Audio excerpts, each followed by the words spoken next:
Hey, this is your host, Anthony Tank Mansfield. And with me today is... Allison Hibbard. And... Jaimie Filer. And... Zach Bender.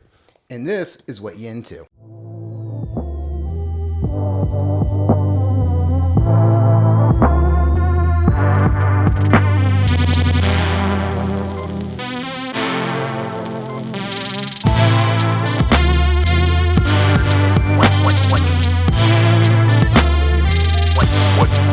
What you into?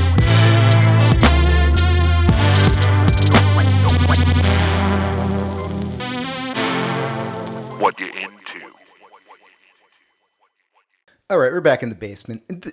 This feels appropriate for what this episode is going to be. Basements are a good place to talk horror and also just watch movies and whatnot. So this feels right. You have a wonderful setup for it. Yeah. Too bad we've never watched a movie over here, Tank. Yeah. I mean, we could. You know what we should watch? Troll. Troll. Troll. Have you seen Troll? No, I've never seen Troll. Oh my god. Or Yeah. Cannibal Campout. Cannibal Campout. Yeah, I want to watch that. I haven't seen either of these things. Well, it's got to be something that I can watch too, guys. You watch Cannibal Campout. Yeah, it's gonna What? be goofy and silly. It's silly. Is it? It's not scary. Are there No. boobs? Probably. I don't remember if there's boobs. I don't think you're allowed to have a camp movie without boobs. It's true. It's true. If you're going to have a camp out, If you got... If Where's the there- boobs? If there's tents, there's tits. true. That's true. That's... You're so close to a lake, you got to let them fly. That's what you got to pop them out. It's a good rule in Skinny life. dipping. Yeah. Skinny dipping. So men with tents and tits, or with tits. We pitch tents. pitch Ten tents. Two tits, tits. With- two tits. Okay. Gazoon tight. That's exactly what happens. Listener, you know all those voices. Everybody here is coming back. Wow, this is kind of like when we do like the sequel where instead of just one final girl, there was like four of them. Allison's back. How you doing over there? I'm doing good. How are you? Good, chilling. Jaimie's back as well, the reigning, defending champion Million of all times. time co-hosting. Co-hoster. And Co-hostess. co-host. You can co whatever you want to Hostess cupcakes. I was I just don't- thinking, like, you know, Okay. I don't eat those. They're not vegetarian friendly, but sorry. I eat them for him. Zach eats them Thank for you. me. Yeah. Yeah. And that other voice is Zach Bender, aka Uncle Analog. Dude, how you doing? Pretty good. This is what my fifth time on the podcast, I think, and potentially my last time on the podcast. Potentially final. Potentially final. Potentially Unless you get your shit together and have me back before I move. Okay, I didn't know that was on me, but all right. No. I mean, I could flip this to be like, you could invite me out to your new digs, and That is true. and let me do a podcast on location. Absolutely, we'll do that. Do you want to tell the people where you're moving to, or we keep it in the secret? Oh, it's not really. We're just moving to New England. Probably. We're looking at anywhere in New England. If you're an original 13 colony, you're down. Yeah, pretty much. We're the closer to Salem, Massachusetts, the better. Okay, fair enough. I like that.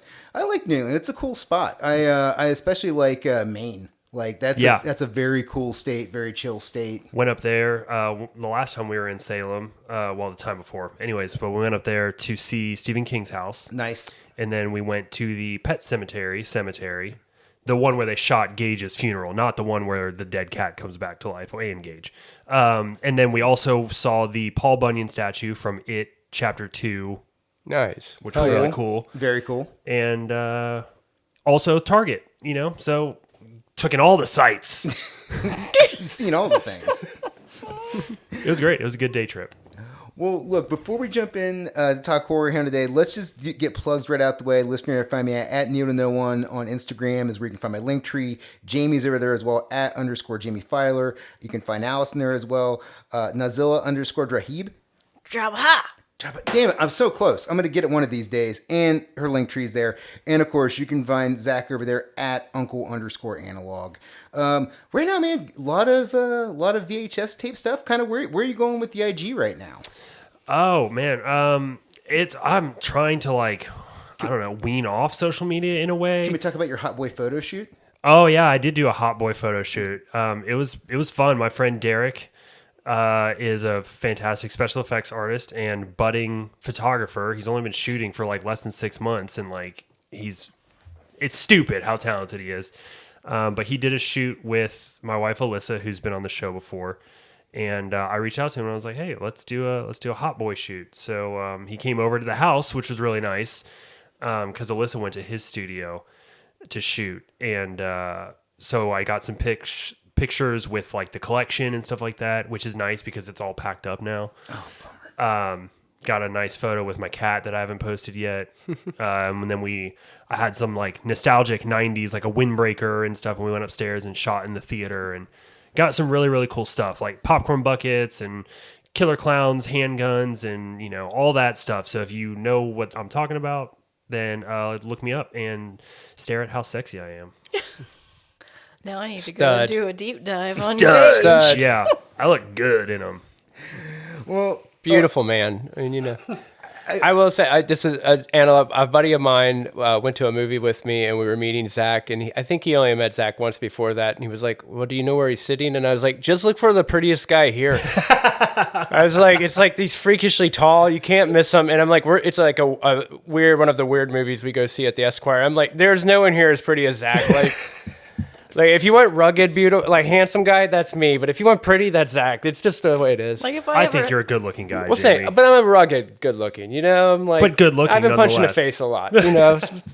Thank you. look for the guy that looks like a stepdad whose screamo core band got canceled. That's who we're sitting with. It is true. I did hit a dad joke today at work that made my boss lose it. I don't know if you guys will find it funny, but the weather today has been crazy. Let's talk about the weather. Waka waka. Waka waka. But it's I was just feeling it at work, my body. I was like, oh, this sucks. So I was like, man, I'm thinking about changing my name to Clay because I am aching. Oh man, that's rough. Yeah. Oh, Allison, I heard you start to say something over there. Did you have something before he jumped in with those horrible dad jokes? Well, I don't know if I ever had a younger brother. I would hope that you would be my cute little younger brother because that's how I kind of imagine you to be. Thought I was older than you. No. How old are you? 300. She's a vampire. Oh, cool. Yeah. No, you should never ask a woman how old she is. I know, but I'm pretty sure you're younger than me. What? 35. I'm older than you. Okay, cool. Then younger brother replies. I'm It's right. down. Younger brother I'm into replies. it. Yeah, but no, the other joke that he was talking about, or the joke that I thought was funny, was is that a beer holder mug up there with On the corner. right there? I don't want to say it because you're gonna kill my joke. With the orange? Yeah. Yeah, so that's a beer mug holder. Okay. So I saw that and I was like, ooh, boobies. And it was like squirrel kind of thing. And then all of a sudden Zach said, Oh, I was like, I said it's a nip slip. And then I was like, oh, it's a knit slip. It is, 'Cause by it's the way, knitted. this beer holder is a knitted set of boobs Yeah. with a bikini top. Because our audience Get it. is going, what are they talking about? You can't see it. You can't It's see an audio medium. Thank you, Jaimie. I'm painting a picture for your ears, folks. You're welcome. Shout out to Josh, aka J Francis from Six Bone Boards, Lexington. He was the one that made that for me. Nice. Him and his partner Mouse. Yeah, they both are crocheting fools, They're and they're awesome. always making stuff. Yeah, So they're awesome they're an creatives. adorable couple. yeah, they came up to go hang out and go to see the toy department, and they called me up and they're like, hey, you want to hang out? Sure. And then when I get there, he flips me this thing, and I'm like, awesome, man. This is everything I want in life. Thank It's a you. cup holder for your cup holder. Yeah, it's perfect. Yeah, it's exactly what that is. Waka See, I'm waka. telling you, you got them in you today. I'm telling you. So, all This right. is what you're in for, folks. Sit back and enjoy. Yeah, sit back and enjoy. Well, let's just dive right in. I mean, I feel like there's a lot of meat on the bone here, so let's just get into it. HorrorHound, this was my first time ever going. It was a whole experience for me. I'd never gone before. I had experience going to other cons, a bunch of Comic Cons, but never this. And so it was quite the experience for me, especially on Friday, that kind of sensory overload. For you all, this is old hat. Like, when did you each start going to HorrorHound, and what was the original attraction? I probably started going in 2012-ish. Sounds right to me. Mm-hmm. I remember I was living with some guys at the time, and one of my roommates was dating this girl who happened to post HorrorHound on her Facebook or something, just like, hey, I'm going to this or whatever. I never heard of it before, had no idea that they did conventions and whatever. And so I saw it, went to the website, looked at the guest list, and I was like, holy shit, I need to go to this. And I did. And it was fantastic. And then I found out that HorrorHound does, at that time they did 3 shows a year. Mm-hmm. Now they only do 2. But ever since that first one, I've been going. I've gone to just about everyone since then. So Are both shows in Cincinnati, or are they in separate locations? when I started going, it was Cincinnati, Columbus, Indianapolis. Okay.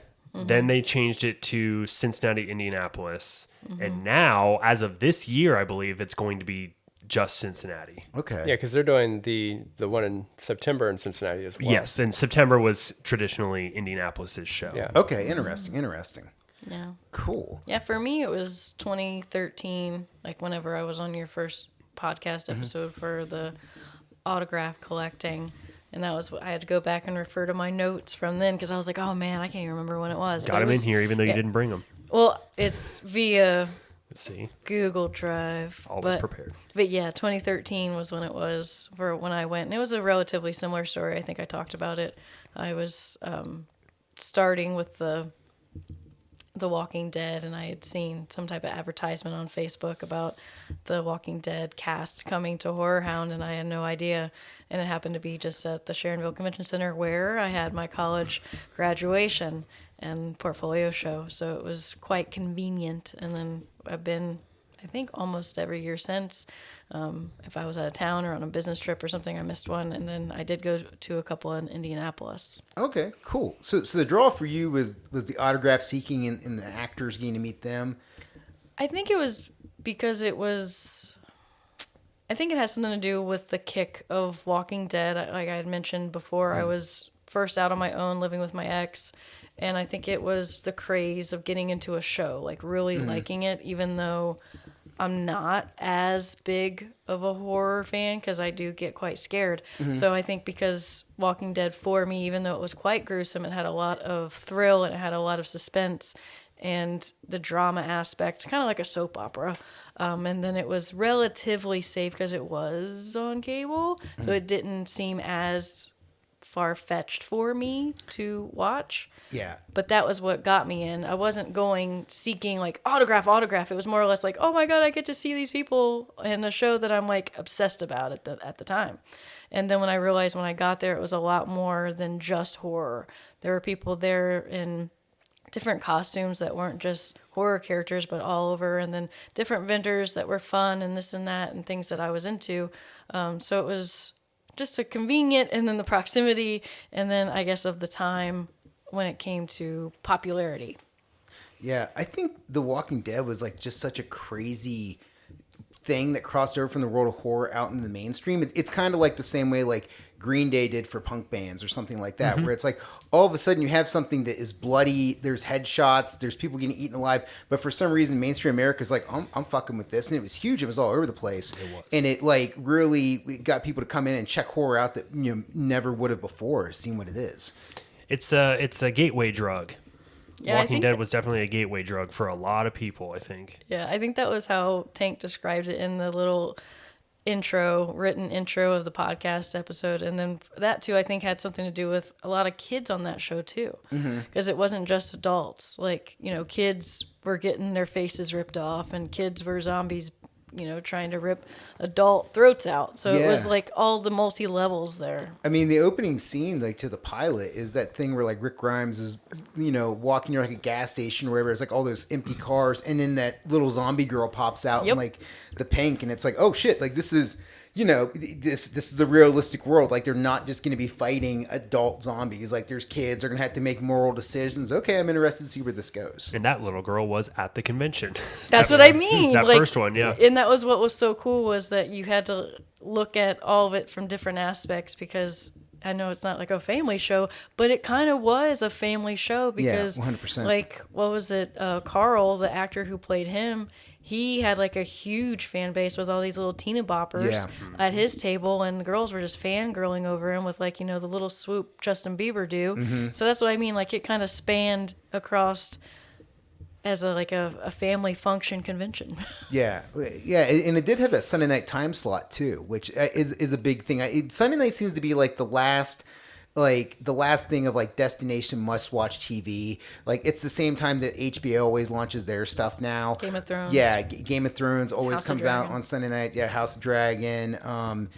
what was the? I'm trying to think. Pretty sure Sopranos started that. Sopranos was in that. Yeah, we're Sunday. rewatching that right now. My wife's never watched it, so we're rewatching it for the 25th anniversary.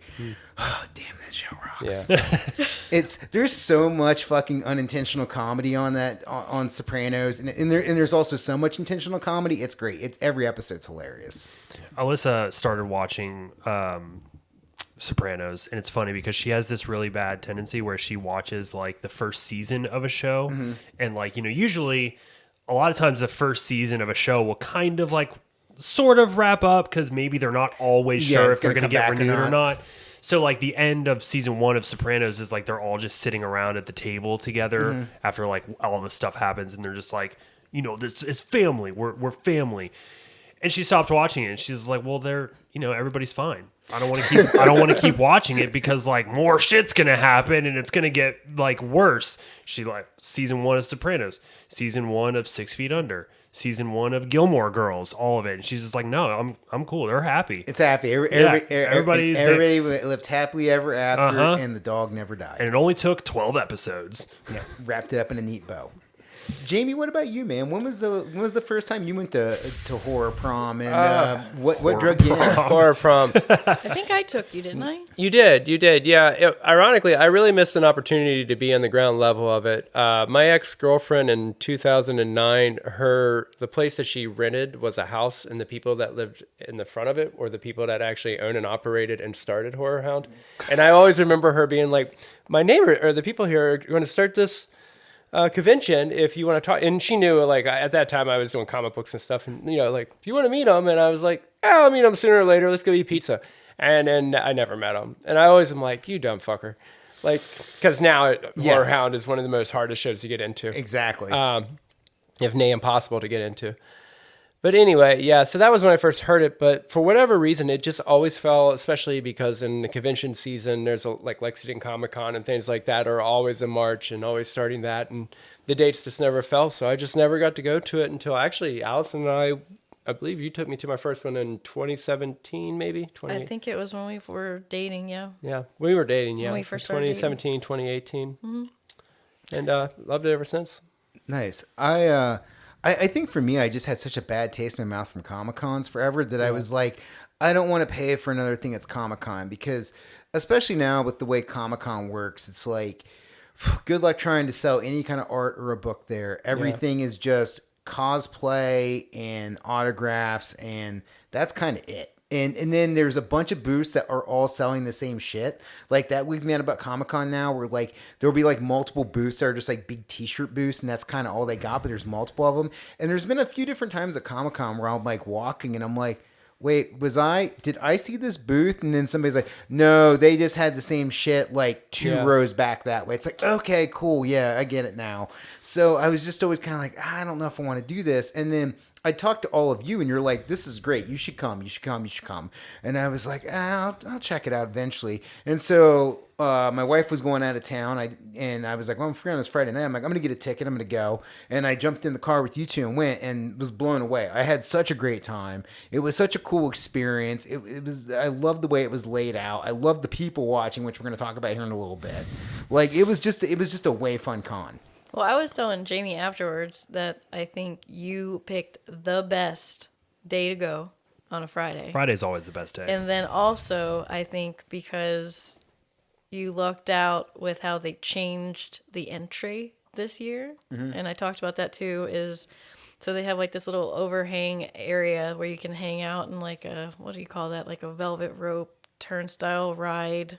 Yeah. Zigzag area. The cattle call thing they do at like it's Cedar Point or Kings Island, where they're like, oh, it's going to be an hour and 45 minutes to get on the roller coaster. You're like, how? And then they just put you through that line, pinballs. Yeah, but they changed it this year where you could actually go and get your bracelet, turn in your tickets, whatever, and then go right back in, and then just go immediately in versus just waiting forever. And you lucked out. So that was, I think, helpful for you. Yeah, I don't know if I should say the person's name or not, and what I don't think I'm gonna say what they did. But I was gonna say that but too. I'm not gonna rat anybody. No, don't do that. Yeah. But you can say how you looked out. Yeah, so we went down to go and get our tickets to get in, and I'd never been, and I see, and I'm just kind of aimlessly walking around like, oh, I'll figure it out. And somebody's like, hey, Tank. And I'm like, hey, what's up? And here's the thing, listener.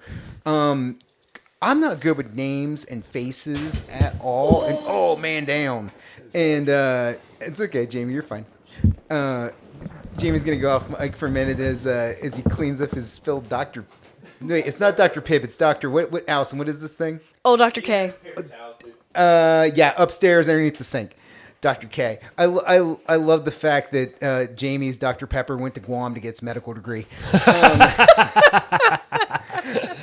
But yeah, so we get inside, and I just had a 1-day pass I bought for Friday night. And then this dude goes, hey, Tank. And I'm like, hey. And I look at this guy, and here's the deal, listener. Like, I'm not good with names and faces, but like COVID really reset my brain. Like if I hadn't seen you pre-2020, or if I hadn't seen you post-2020, like you've just been wiped from my brain. Like I just don't know you. So I'm sorry. I'm not trying to be a dick. It's just the way the things upstairs work in the head. And so so I talked to this guy for a minute. We say, hey.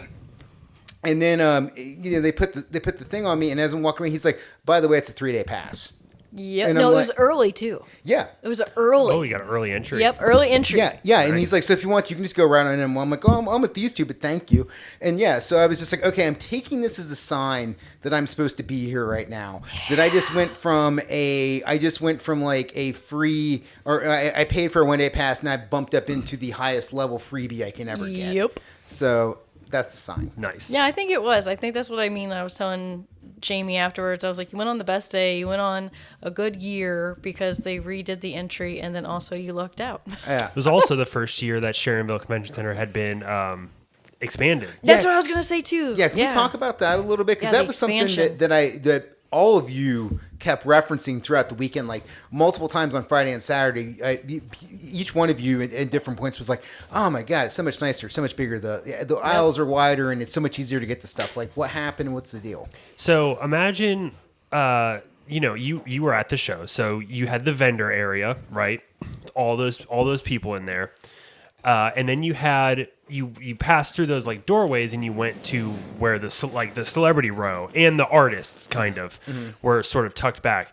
Imagine all of that pushed into the vendor room, Hey, and then that's the show. that seems awful. Yeah, it's like Very tough. sardines in a can. It was super claustrophobic. I think, again, you just went on a really good time because it was completely spread out. The aisles, I don't know if you noticed that too, the aisles within each booth was a lot wider. Yes. Yeah, it was. So that was nice. It was very nice. I did enjoy that. I did not have a feeling of claustrophobia, which does sometimes happen at conventions where people go, we can fit a few more booths in. It'll make us a few extra $100. And then it just kind of ruins the experience because you're just so stuck and you can't move. Yeah, it's definitely been like that for HorrorHound's past, and this show in particular is just gaining popularity every year. So it's Yeah. been more people and more people and more people. So I was going to say, it's like sold out quicker and quicker every year. yeah, Yeah, and that's definitely something I noticed too when I got online. Like I was like, oh, Saturday's gone. I need to get a ticket. Which, hey man, good for them. Like that's awesome that they're at that level now where they're not even having to do walk up. It's just like, hey, everything's sold out before you even get there. That's great. I'm happy for them. Yeah. Yeah, I'm also always. Dude, the Sharonville Convention Center, it is very much the island of misfit toys. It gets this, it gets the gun and knife show, it gets the reptile Reptile show. shows, yeah. Yeah, it gets the Reptiles with gun and knife shows. Yeah. That's Dude, always a weird that's one. what- the home and garden shows. yeah, all the Gets it weird all. stuff. The mid-century modern show. Me and my wife went to that one year. She went back a few weeks ago for that, where it's just all mid-century modern art and then architecture stuff. It's very specific. Yeah, Kind of sounds cool. yeah, it is cool. It does look cool, but it is very specific. Where it's just like that's a $5,000 chair, and it's Yeah. like, okay, somebody bought that. Wow. Yeah. So yeah, I so my first time, like getting to see it because when I went there for the mid-century modern show, it was the old setup, and now getting to see this, I was like, oh, this is cool. This is like very much a modern convention center, very nice, very open, multiple rooms. There was a good flow of traffic going on throughout it. It was good. The only thing that wigged me out was, and I don't know if you, actually, let's talk about this real quick before I talk about the thing that wigged me out. You were vending at it this year, correct? I did. This is my first time vending. Yeah, what was that? So who were you with, and what was it like? So I lucked out, honestly, with my vending privileges because my beautiful and talented wife, Alyssa, works she writes for Fangoria magazine. If you don't know what Fangoria is, it's a horror magazine that's been around since 1979. And she writes the Nightmare Library for it. So she reviews books every issue. She's one of a few people, I think, who contribute to every single issue, which is really cool.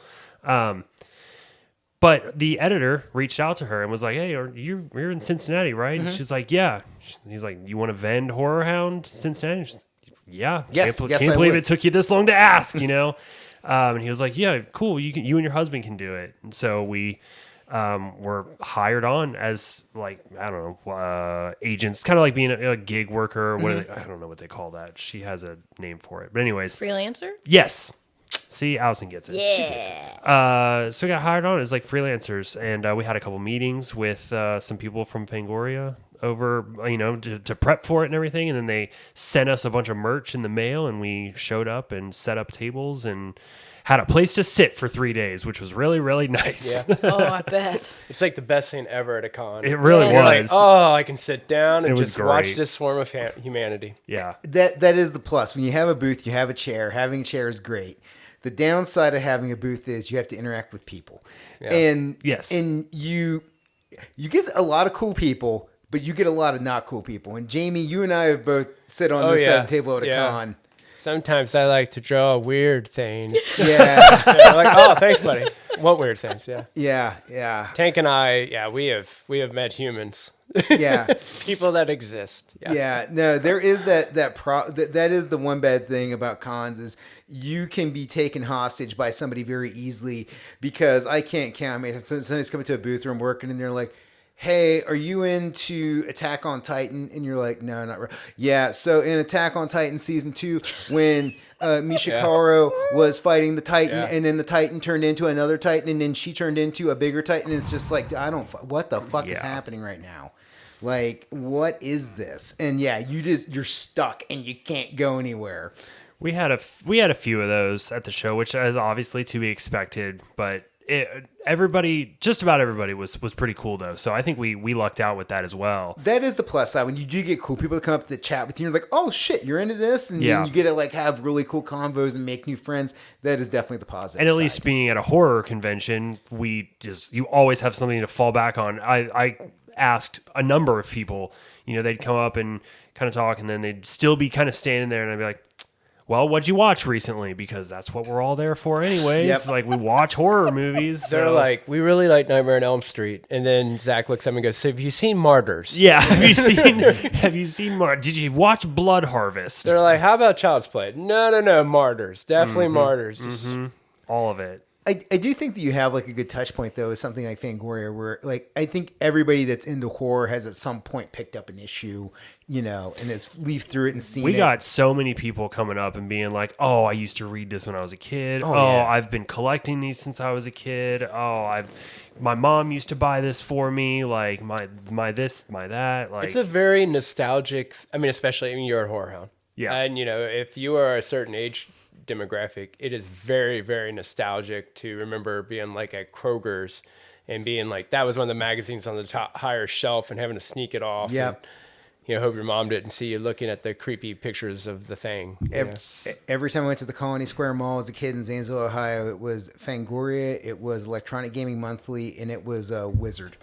Those were the three things that I was grabbing, I was checking out, and I was looking at everything. Yeah, as a young kid at that time, it was, that pretty much spoke to everything. Yeah. We had somebody tell us that they went to buy Fangoria when they bought their first issue. It was at a comic shop, and the comic shop wouldn't sell it to him, so he had to like go out and get his mom and Mom came in and was like, no, he can have it. It's fine. Well, and that was like always the cool part about Fangoria is like especially when I was looking at like in the 90s, it was the time before the internet. So you would run into stuff where it was like you could order models and stuff through, and you could order latex mask. And it was like this stuff that because there wasn't internet boutique shops, like that really wasn't available at the time. You just couldn't go into like, some store at the mall and grab this. Like you had to do mail away to get anything cool. Yeah. Right. Well, like you just said, there was no, without the internet too, it was like the only chance a lot of times you got to actually see, like, again, you watch The Thing and whatever major special effect you see is probably on screen for under 30 seconds. I mean, under 20 seconds, probably on half of it. And that's a long special effect for 20 seconds. Yeah. And then it's like you could actually see a photo of the scene. And I mean, again, it was really the only opportunity at that time. Like, no other magazine was covering any of that shit or cared about it enough to show that. Fangoria has always prided itself on special effects first and creators first and all that. You know, they really push the special effects and horror and practical effects because that's where the fucking money is. Yep. So Fangoria has always been a big cheerleader for that. Yeah. Yeah, 100%. I think that was one of the cool things was like the really good high quality footage you could see of like super gory stuff and get to see, different monsters. Getting to see something like Pumpkinhead where it's like, oh shit, like this is a super detailed thing. Or getting to see stuff like, the xenomorphs from Aliens with like the dripping, the ooze, the clear slime that comes off them and stuff, and like the additional mouth. And like getting to really see a very crystal clear image. It was like, oh, this is cool. This is really good stuff. And on top of that, just the dedication that Fangoria had and still does have to spotlighting horror that's outside the mainstream and like trying to be like, hey, if you're into this, check this out. Like this, I know it's a smaller feature and it's not getting a lot of pub, but we're giving an eye to it. And if you're into this, you should check it out. And I always thought that was a cool thing for them to do, was to try to help the little guys out there that were trying to make stuff. Yeah, agreed. Love Fangoria. And nowadays, back in the day, the magazine used to be like 50% ads. And nowadays with volume 2, they only have about 2 ads per issue. Every issue is 100 pages. Subscription is only $79.99. Get on it. It's an ad about no ads.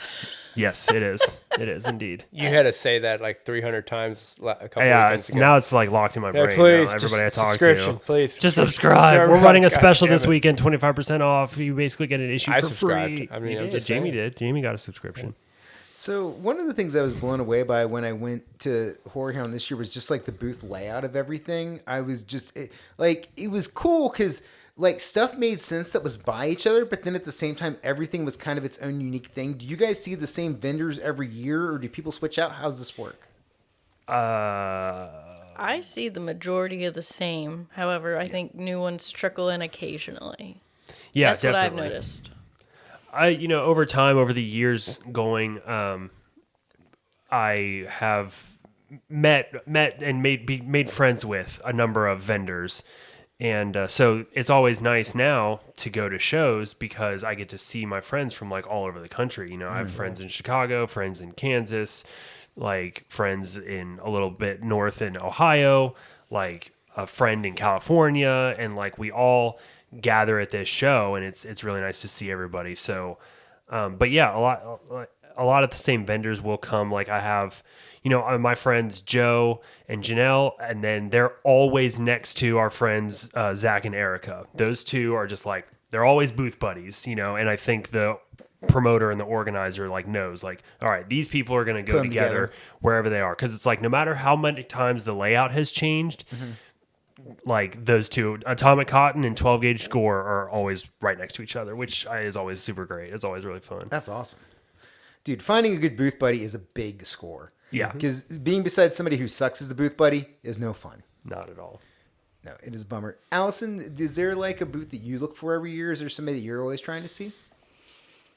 I think I like the things that are just different, but cute and fun. So A lot of that at a horror convention. Cute and fun. Yeah, cute and fun. I mean, you know who they are, the Hairbrained. Oh, yeah. Undies. Hairbrain's cool. Mm-hmm. So they have men's and women's undies, and they're super cute designed, but they're horror movie themed, and then sometimes they go a little off. So I always hit Lots their of period jokes. Yes. Oh, lots of period jokes, which is fun. But they have guys too in there, like with the Ghostbusters ones. Bustin' makes me feel good. Yeah. Like Yeah. that's hilarious with like the marshmallow stuff. Puff. Stay Stay Puft Puft Marshmallow Man. Yeah, so it's kind of innuendo, whatever. But so I like to get those, and then I try. I've been failing the past couple times, but I try every time to get a fun magnet.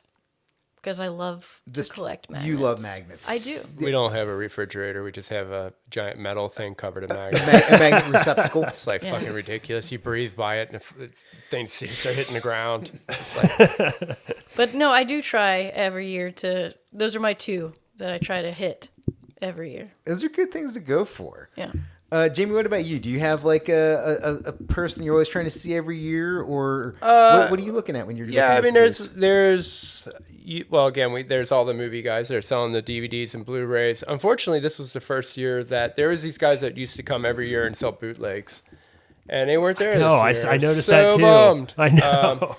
Because they're like older guys and they just bootleg the shit out of everything. And the thing is like, it's a weird thing where people are like, oh, I can't believe you help and support people bootlegging, da da da da. But I'm like, yeah, well, they have all the shit that nobody else does. So Exactly. It's like I would buy The Keep on Blu-ray from them because nobody fucking has. Nobody's released The Keep. Yeah. Yeah. I do try to stay away. They do have some movies like the first one I can think of was a Serbian film. Like they have a boot of a Serbian film which has since been officially released by Unearthed Films.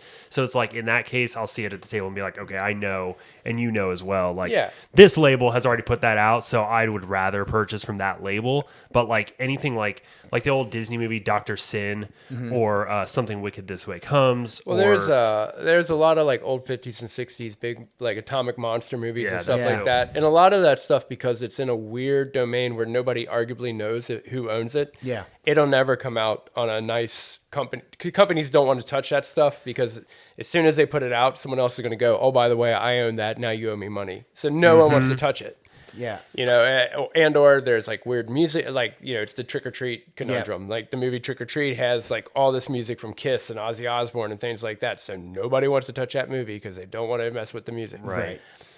So stuff like that. And those bootleggers are like, yeah, it's fine. It's fine. We're doing this for a con. Who cares? And the benefit of it is like the last time they were there at Indianapolis for the last show in Indianapolis, I bought the Kill Bill Whole Bloody Affair, which is a re-edit of the two Kill Bill movies, edited into a single film. Sick. With additional like scenes and not behind the scenes, but things that were cut from the film, like bonus footage. It's all edited into the film to make it like a 3.5 hour movie or a 4 hour movie or something. Perfect. Haven't watched it yet, but I own it at least, so that is something.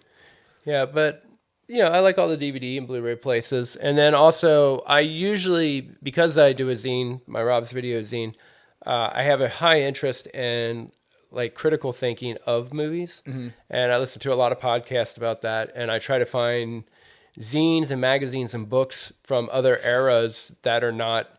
One thing I think the myth is everybody goes, we can just find everything online. And the myth of that is a lot of things were published and created that have never been scanned and put online. Yes. And there's like if you have certain I have an interest in shot on video horror films from the 90s. Good luck when you go online and start Googling that shit. Like, but You'll then probably get like the same 10 movies. Right. Over and over. And it's like, the thing is like, there was I'm never complaining of this, but there's a magazine called Draculina that would be like two sexy ladies posing with their two boobs out, that were in horror movies. But then there would be 3 articles about those movies that had interviews with directors and stuff in them. And that's the only way to find it. But even then, you go on eBay, this shit's like way too expensive to buy. But when I'm at a convention, I'll find them for $5 each. And then I'm like, well, there's, I'll buy every issue the guy has. So absolutely. I usually, like this last time, we took like an hour and I was like, this is my book hunting hour, babe. So Allison, my niece goes with me and Allison anymore every year. So they all kind of wandered off. And for like an hour, I just scouted like every book dealer there and started picking up zines and books to use from our reference library, and got some really good stuff. Like I got a good run of Draculinas and a couple of like random zines from the 90s that, again, it's photocopy stuff, but then you're reading it, it's about some crazy, flipping through one of them, I already had 3 movies I've never heard of the track down. Nice. I think you bring up a lot of good points there, man. Like the whole bootlegging thing is important because there's, it's the kind of thing is like as an artist, you don't want somebody ripping you off, but at the same time, there's just some stuff that like it doesn't exist or it falls into like it just falls to the sands of time if like somebody doesn't bootleg it because what you're talking about copyright hell where nobody wants to touch it, they can't get it or nothing's happening, or you'll have stuff where like people will just sit on things, never release it. For me, like a couple examples is like a vinyl collector. Tool has never released Anemia on vinyl since they first did the album. Oh, wow. So this is like an album that's creeping up on 25 years. It's only had like a release. So there's a bunch of people that bootleg that album because you just can't get a hold of it from Tool. And then there's other stuff out there. Like, I have the Gray album, which I think Danger Mouse did, but it's a mashup where it's, Jay-Z's The Black album on the vocals. And then it's the Beatles, The White album for the beat. That's great. And I it's had so, that mix. Yeah. It's so cool, but it's like, no, like the Beatles aren't going to be selling me this, and Jay-Z's not going to sell me this. Like, how do I get a hold of this thing? I got a bootleg it. There's no way to get around it, And that's not going to stop me from enjoying great art. Like, I really want to have this thing. Yeah. Well, that's the thing. It's like you're never really dead until the world forgets you, right? Right. And if some of this stuff, because of all these issues, the world will forget it. Unless there is people that are like, I'm going to kind of gray lull, go and do these gray avenues to get this find stuff. that loophole. Yeah, I'm going to put, keep this going. I'm going to sell these movies that only, that's the thing. Again, if you're selling bootlegs at a convention, the couple thousand people that come into that convention are the only people. And then it's still getting the people that even would care enough to look through those Blu-rays and then to find the ones that would even care about that movie enough. But still, that movie's getting to get watched by somebody. 100%. I mean, most people are 2 generations away from never existing. It's like, it's like, do you know your great grandparents' names? Not really. Okay, cool. They never existed. And like, if you think about, they're gone. Again, if like I Married a Monster is a 1950s movie that because of certain right issues, nobody touches. And I have a bootleg of it. That movie probably had 30 to 50 people that created that. They spent, even if it was a week of their life, they still spent a week creating a piece of art that because of some dumb loophole, no one's going to get to watch unless somebody bootlegs, it's just like these people gave at least a week of their life to 2 weeks, who knows what. And people, somebody had to write it. Somebody had to do special effects and create a badass monster, all that. And unfortunately in the world we live in, so much stuff is owned by corporations that just don't give a shit. It's all tax write-offs to them. Yeah. They don't care. They don't care about the artist. So it's like, I don't feel bad when someone bootlegs that stuff. No. And it's like that. It's just like, I get where, if somebody creates a cool album and they do a mashup and things like that, I mean, I don't feel bad. It kind of goes into the fan art thing. It's like people create fan art and then companies and, Star Wars gets pissed off. The mouse gets pissed off. All these people get mad, but I'm like, they're actually making sure the world is reminded your stuff's cool. Yeah, I'm never gonna get mad at people ripping off the big guys and all that. Like, I'm never gonna. Like, I'm you're never, all rich. Who cares? Yeah, I'm never gonna lose sleep about Time Warner or Disney not making $20 off me. Yeah. The stuff I would worry about is like ripping off, like another small creator. Like, I would never want to rip off like the dude that does Headlopper, Andrew Clean. Yeah, it's like I'd feel terrible if I ever took anything from that guy. But as far as like if I stole something from Marvel, tough tits. Yeah. It's kind of like in graffiti, there's certain like very just unspoken laws. Like you don't tag churches. Even if you're not religious, you just don't touch churches. It's just it's kind of a rule. But you can go tag a big building because fuck them. It's a corporate building. Yep. And it's kind of, in my opinion, that's kind of the same thing. It's just like you don't step on the toes of the small people that are creators. But again, one of the big companies, I don't give a fuck. I mean, you see it on. Sorry. Dude. Oh, I was just gonna say, what about mega churches? Ooh. Yeah, fuck you know what? Yeah, it's true. I was just confused. You don't let anybody in for a it's storm. big I'll building, blow it's a Joel church. Osteen's Yeah, I'll blow your wall up on that. Yeah. Yeah, no. If Crossroads catches a few tags, I'm not too worried about that. I was just curious. Go ahead. I wish I could tag the Jesus statue outside of Solid Rock. Oh yeah, that thing. Are we talking about the footlong? Yeah. Oh, Footlong Jesus. Yeah. So listener, if you're listening to us outside the Cincinnati area, so there is this church called Falling Rock? Solid Rock. Solid Rock. Very very Joel Osteen. Southern Baptist. Yeah, Precious Gemstones. They're in it for the money. Hell yeah. And so before, they used to have this thing outside called Touchdown Touchdown Jesus, which you can Google. You can find an image of Touchdown Jesus. It was this Jesus who is like supposed to be looking up towards the sky, holding his hands up like, oh, I'm receiving God, but he just looks like he was calling a touchdown. It was struck by lightning, caught on my fire, birthday. and burnt. You Yeah. can Was it find that really? online. It caught on Nice. fire, light on fire on my birthday. Yeah, and now we have Footlong Jesus, who looks like he's like showing you how big of a fish he caught because he's coming to Or how hug big you. his dick is. Yeah, He's like, it's this big, Mary. And I took down a sub like this one. ironically, like right across from it, up a little bit, is the Hustler store. Yes. And they used to have a massive Hustler sign that came up. And Do you remember the Bristol's sign? Yeah. Oh, yeah. Yeah, with I the... may remember that place. Yeah. Yeah, I'm sure you do. There's something very Ohio about porn and religion being very close Well, to each I other. always kind of wished that in a weird alternative reality, the Jesus would be like, have robot parts and be like Mecha Jesus. And then the Hustler sign would get hit by lightning and become real. And then they would do battle over the expressway. Yes. Ooh, I feel like maybe Crushing that, the two flea markets. Yeah, yeah. Yes. Flea market's getting crushed. It's just massive. Monroe exit is wild. It is wild. yeah. Oh yeah, I mean because you also because you got Two flea markets. Traders World? Traders World flea market up there. in Treasure Isle. Treasure Isle. Yeah. And then, Treasure Isle, you will get stabbed. Used to be Turtle Creek. Yeah. It used to be Turtle Creek. Now it's Treasure Isle. Hey, do you need a place to buy a Confederate flag? They got a lot of a them. lot of yeah. knives, too. Would you like some knives? Would you like a Confederate flag knife? Tasers. Come to Treasure Or a Island. paperweight. Yeah. Uh-huh. Oh yeah. A lot of paper brass knuckles. Yeah. 100%. Oh, and then also the weird outlet mall. So yeah, Monroe. I used to work at that. Monroe outlet. exit. upscale Did you, one. Wild. would you work in the outlet mall? I worked at 2 different stores. I was assistant manager at 9 West, which was a shoe store. Okay. And then I did a seasonal work at the children's place. Interesting. Well, okay. It wasn't great. No, that's what I was saying. I was thinking in my head, I'm like every time I'm there, I'm just kind of like, how's this staying open? Yeah, I wondered that too. I mean, I was there when it first opened in 2010, 2009 to 2010, something like that. Yeah. I've never really thought about how fucking wild the Monroe exit It is. Bro, It's it is. wild. It is man. wild. Like It's bananas. because I live in Middletown, so it's my whole life. It's been just right there. Yeah, it's literally the next exit up. south. Yeah. You know, so it's next exit down. So it's just like that's just Monroe. Yeah. You know, but yeah, it's a fucking Southern Baptist church, 2 flea markets, and an upscale outdoor mall And a porn store. and a porn Oh, store. hold on, and then Hell yeah, they bro. have the Yeah. and then they have the horse ranch, which is owned by yeah. Solid Rock Church. Yeah. It is, yeah. Then the horse ranch, man. That's where all super the creepy. studs are that are at the Hustler store.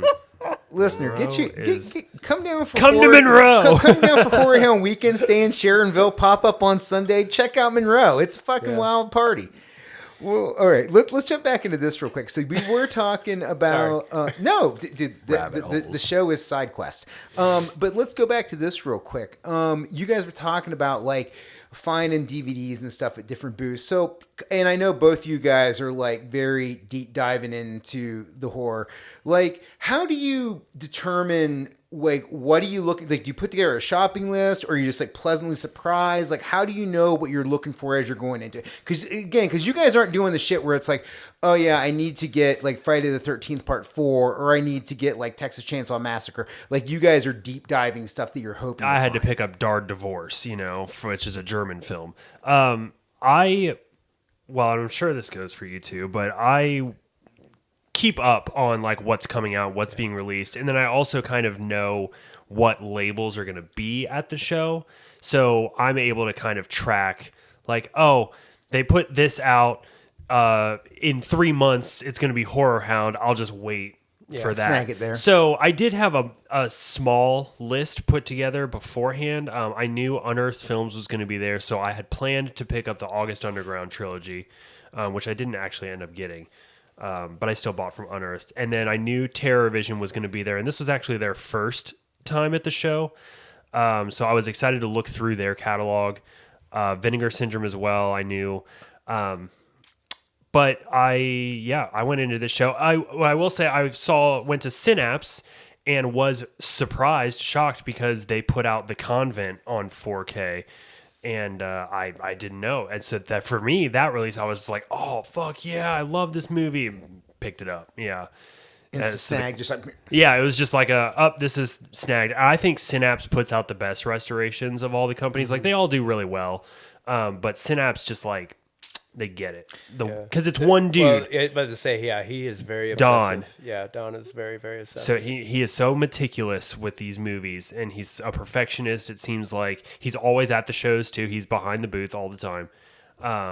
But he's great. But yeah, they did The Convent, and I was like, Alyssa and I had just watched it on Tubi. It's a Mike Mendez film, which she always likes to remind me he also directed Big Ass Spider. Does it have like a bootylicious butt? You can only dream. No, I think it's just a big ass. Now I really want to draw a See, big I'm ass thinking like spider. Yeah, a big you should. ass I- on a spider. You gotta give it I'm a with cleft, you. Oh, yeah. like Right? a thorax. Oh, I see it. I see it. Yeah, He's like, it's already there. it's already there. Yeah, It's I want the car to be a spider. That's So what I'm Yes. saying, right? It's not much of a jump for me. Megan the Stallion is big ass spider. Yeah. But yeah, The Convent, Mike Mendez, great movie, awesome movie. It's on. It might still be on Tubi. You should totally watch Okay. it. It's fucking great. I'll put it on the list. Yeah, that I'm sure. right next to Troll. Every time you hang out with Jaimie and Zach, the list just gets longer. Pretty and much, yes. longer and longer and longer. I have been keeping a list in my sketchbook, and I've been going through Shudder and checking stuff off. Yeah. Oh Well, that's God, good. they're talking about another movie. Well, it's one of those things where I'm like, I can't be the guy who doesn't know. And so I have like if I hear something, I'm like, okay, I got to check this out because I don't want to be left out. I don't At least watch a trailer. I don't want to be the nerd that's like, I don't know what that is. Like, I got to have something. It's like when your friends talk about a band and you're like, you don't know about them, and it's like, I no, what, fuck. Yeah, Like, we you know. we get this a lot. Yeah. from our friends. Yeah, everybody's like, oh God. Especially when you and I hang out, they're like, fuck, I hate those guys. Yeah. Jaimie, what about you? Is your booth thing kind of the same as his when you're looking for Yeah, stuff? it's kind of the same thing. I definitely have a kind of a rule with myself, especially with movies at this point. I have so many fucking movies. Like they're everywhere. And it's like, Allison works from home and she's always like, you have a package, big surprise. Like, it's either like a book or magazine and or a movie. There's nothing else I get. Does it come like old porn where it's just like in a black bag where you can't see what it is? Oh no, he got one today. What was Well, that? that was a Playboy today. Oh, yeah, a old Playboy. I was super Michael J. excited Fox about interview. that. She was psyched. But no, it's kind of the same thing to where a couple months before HorrorHound, I do not like, unless it's something that is going to sell out in 12 minutes, I just don't buy it. I don't worry about it until it gets... Just wait and buy it in person. Yeah, so it's the same thing. It's like I kind of have a game plan and a list of things that I am very interested in. You know the booths you want to hit. Yeah, and like Vinegar Syndrome is always... They kind of are my wheelhouse for the most part, so that's usually the first, other than Bootleg Guy, who wasn't there. Vinegar Syndrome's first, then usually hit over to Severin, and then kind of hit the oddball ones. It's like I didn't even stop at Severin this time because they just haven't put anything out lately that I'm dying for. Except they did do all the Cemetery Man and the Sect and the Church 4Ks, which I'll probably pick up eventually, but they're just like lower on my list. I don't Audience, need watch The Church. It's Yeah, awesome. the Church. Yeah, It's arguably Demons 3. So, they did do Demons 3. yeah, The Ogre. The Ogre, right? It's not good. I haven't seen it. You don't watch it. It's Well, trash. I was packing up the collection the other day and pulled out Demons 2, and I was just like, I don't think I've ever seen this. Oh my. Wait, is Demons 2 the one where they're in like the apartment building? Like Yeah. the guy. The jazzercise guy. Yeah, the jazzercise guy. Yeah. Hell yeah. Oh, nice. Kid gets chased down by a demon kid. Yeah. And there's like the whole time you're watching Demons 2, you're like, wait, wasn't this guy in Demons 1? Yes. Yeah, he was the pimp in 1. He's the jazzercise leader in the part 2. Allison's just blank staring us, but all Oh, of us it's like, I don't fine. know. I'm used to it. It's kind of like when the gyro captain was the gyro captain in Road Warrior, and then in Beyond Thunderdome, now he has a plane. Yeah, they're like, don't think too hard. Just don't think too hard. Yeah, is it the same guy? Sure. Doesn't matter. It doesn't matter. Just because he died in the last one doesn't mean Yeah, that it's he fine. can't come back. Allison, are you looking for movies when you're there, or are you specifically on the hunt for autographs? Like, what do you approach when you're going in there? Yeah, I'm not really that big into movies as these two guys are. However, there are some that Jaimie has gotten. I don't know. Did you? Yeah, because you got a bootleg of a Disney movie that I can't buy anywhere that I saw when I was a Song of the kid. I was gonna say it was a Song of the South. It was Song of the South. Bootleg guy does have Song of the South for sure. Yeah. So I think you got that there one year for me. Was actually the Sin. The Dr. Sin? Dr. Sin, we picked up that. And that was really cool because I remember having a bootleg VHS when I was a kid because my parents' friend, he owns his own video production company. So he transfers like old, like 8mm film to VHS, and then from VHS to DVD, and then he does all these things. So when I was a kid, I had a slew of bootleg VHS Disney movies from him. And when that VHS broke, I was devastated because he got me Song of the South, and then when Jaimie found that for me, that was cool. And then I'm trying to think. I know you ordered it online, but it's the same thing, like the Muppet Babies that you got for me. Yeah. Yeah, so that one was really cool because you can't stream that or find that anywhere because of all the music, and also because of Star Wars, Lucas, Indiana There's a lot Jones. of reasons There's a that lot film- of yeah, copyright issues that no one will touch it, so you can't find it anywhere to buy. So that one was cool that he got. I'm trying to think of something else that you got. But at the convention, you're not really a movie. No, not for me. But when I do go, I try to go and I try to wait. I learned this really early on that if I look at any of the celebrities that they're gonna have early, I'll get disappointed because 9 times out of 10, the person that I want will cancel right before. So I only look at the list when I'm in line now. Yeah. Because That's smart, actually. yeah, because then I don't get disappointed. So what you're describing happened to me on Friday night. I was walking around and I bumped into our friend Tabari. Yeah. And Tabari is a big autograph guy just like Yeah. you. And I'm like, hey, man, what's up? And he was like, man, fucking day's ruined. I'm like, what's going on? He's like, Kevin Nash didn't show up. And I'm like, what? And he's like, yeah. He's like, he just canceled, just didn't hop on the plane, and now he's not here. And then, he had like bought a 3-day ticket, but he was like 2 people away from completing the people that he needed for his autographs. And now he's like, well, I just wasted, like an extra $80 that I didn't need to because of this. Because Kevin Nash didn't show up. Jane Levy didn't show up either. Yeah. Apparently, I heard I was on Saturday morning. I was waiting outside the celebrity room because I was going to hop in line to meet Sam Raimi, and I was talking to the guy in front of me, and he said that Jane Levy, who was in the Evil Dead remake from Fede Alvarez, and then she was in Don't Breathe as well from Fede. She had just done Monster Mania, I think. And that was like her first convention, and apparently, like, I think she's like a big germaphobe or something, and so like apparently all the photos and everything where people were coming up and like touching her and hugging her and like whatever, and she was just like, "Fuck this! I am not doing cons." It broke her. Yeah. It literally broke her. She did one con and was just like, "Nope." It's gotta be a weird thing to be a celeb at a con. It Yeah. just, because like just the people that you're meeting and the interactions that you're doing, and I could not imagine like being a woman at a con. Yeah. Where it's Yeah. like you're just meeting dudes that are like, you're my girlfriend now, and it's like, all right, well, I'm not really your fucking girlfriend right now. I've seen you naked a whole bunch of times. Yeah. I know that was like, okay, so this year Barbara Crampton was there. Barbara Crampton is from Reanimator. It's one of my absolute top movies. I mean, I could watch it 300 times and watch it one more time and never mind it. She is completely naked in multiple scenes, much less the fact that there is a decapitated head who's still alive who tries to eat her vagina. And I mean, that is a famous scene. I have that image is on the Japanese poster, which I have a t-shirt of that even. And so I'm like going to, and she was in From Beyond, which is like, her is this like very dominatrix, sexy. And she's like in her 50s now, and this woman is still like hot as hell. But I mean, when she was younger, she was a scream queen for a reason. First team All-American Smoke Show. Yeah. It's just like everybody's like, well, okay. So, but anyway, I'm going up to get the autograph, and like half the photos of her in these like sexy outfits and things like that. And it's like, I appreciate her as this woman. And like, definitely, it's like you're blind if you can't see that. But also, I'm like, you're a badass. You've been in like so many movies I love, and legit are like a great actress. And Reanimator, she was kind of the weaker role, the submissive role. But then when From Beyond went on, she was the bad bitch from hell. Like, I mean, she can play all those parts and stuff. And like, I didn't want to, it's weird because it's like that. You're like, I'm totally admitting like, yeah, I've seen you naked a million times and all this stuff. But at the same time, that I don't want to be a creep about it. Like it's.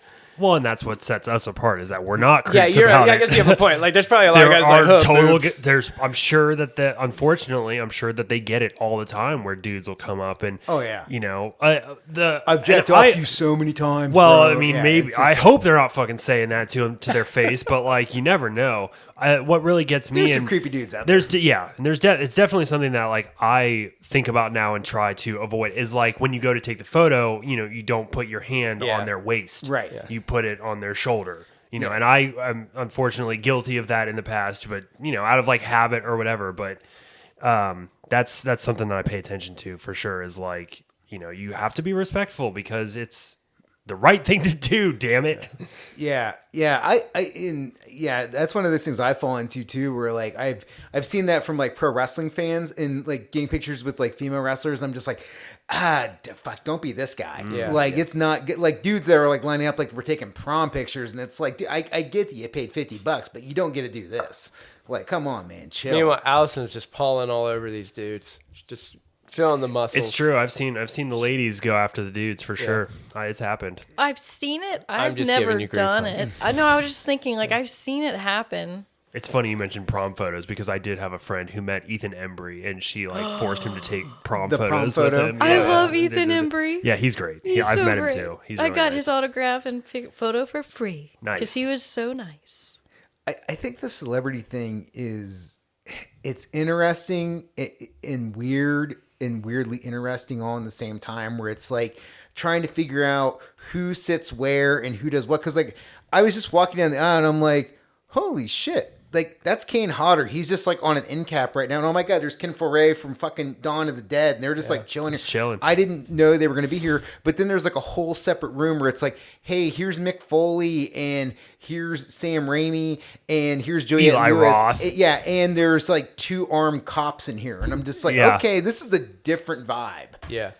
You definitely get like Variety. variety. I was gonna say like the pantheon of celebrity. You have the people who are in the room, the celebrity room. Those are kind of your big ticket like Yeah. A-listers, so to speak. I don't know how many A-listers are showing up to a HorrorHound convention, but But, hey, they're the main event for this thing. they're the main event for the. I mean, Sam Raimi for sure. Yeah. Eli Roth as well. Like 2 huge directors, I think, in Hollywood still today.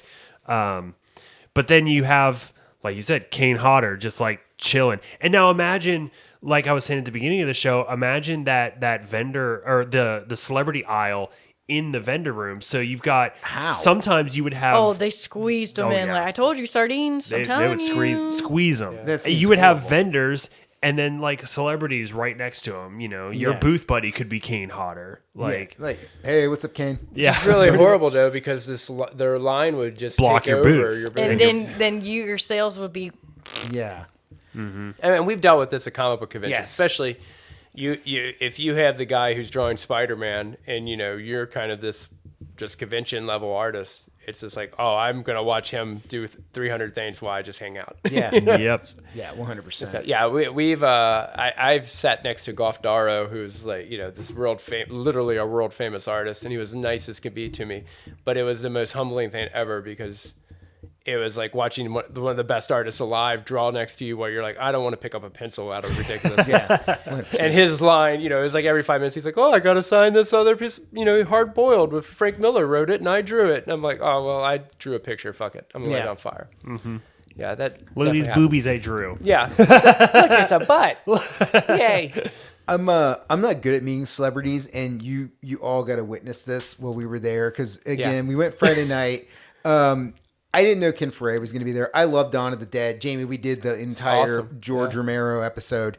You know how much I'm into it. And I was like, I kind of want to meet him. And then I was like, I don't know how much it's going to cost. And Allison's like, I'll find out. And I was like, okay. And she's like, $20 for picture, $20 for autographs. I'm like, all right, I'll do the picture. And then I went up, and then I'm like, I got a card. guest. And they're like, no, we only do cash. And then again, professional Allison over here is like, I got cash. And of course, it's like, of course you have cash. Like, this makes sense. Well, I think I don't know if I told you or not told you. I can't even remember. I think this past month has been crazy.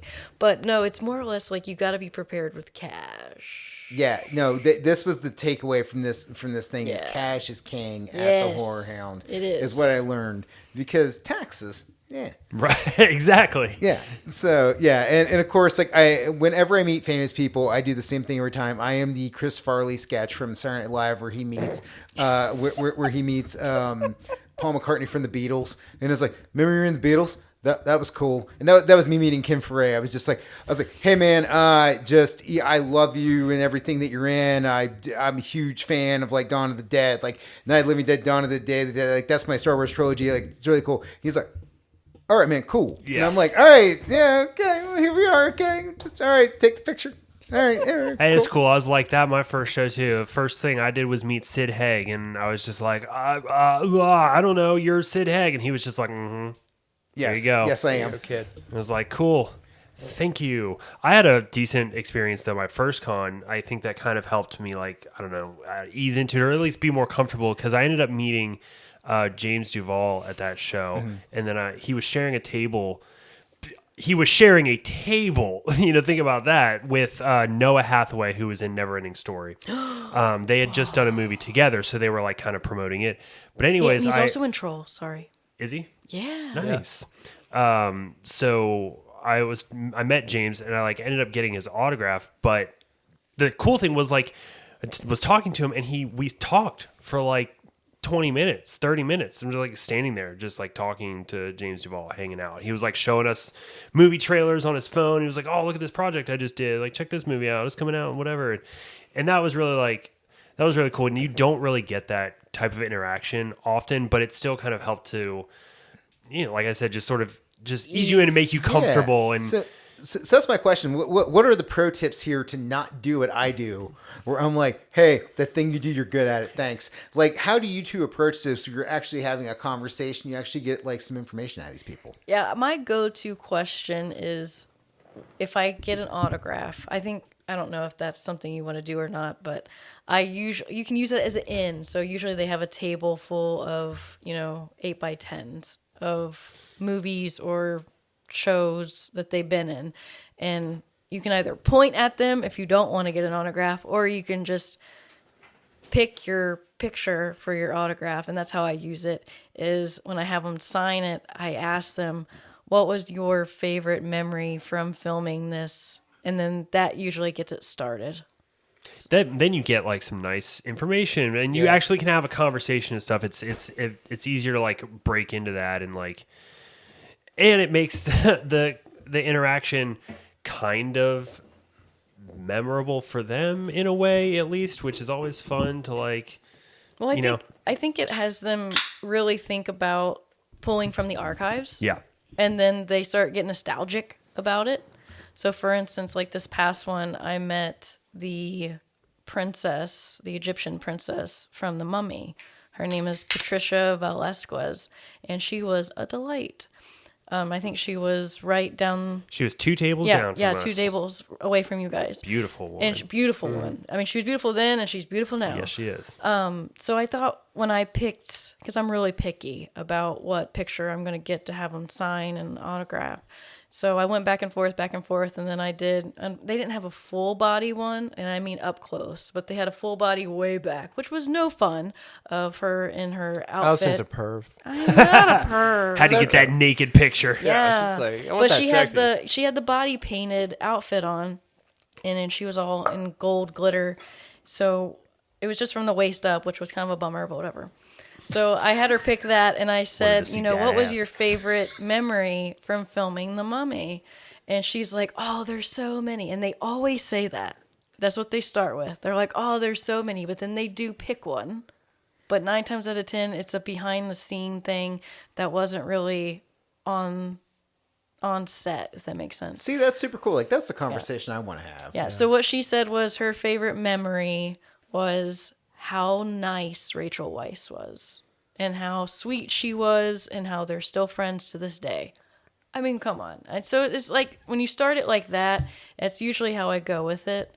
Or my ex, whenever he and I used to go 10 plus years ago, his question was always, what's a recent project that you just finished or that you're doing right now that you're excited about? or something like that. Like, what's your upcoming, work that you're about to do or whatever. Yeah. And then it would get them talking about that.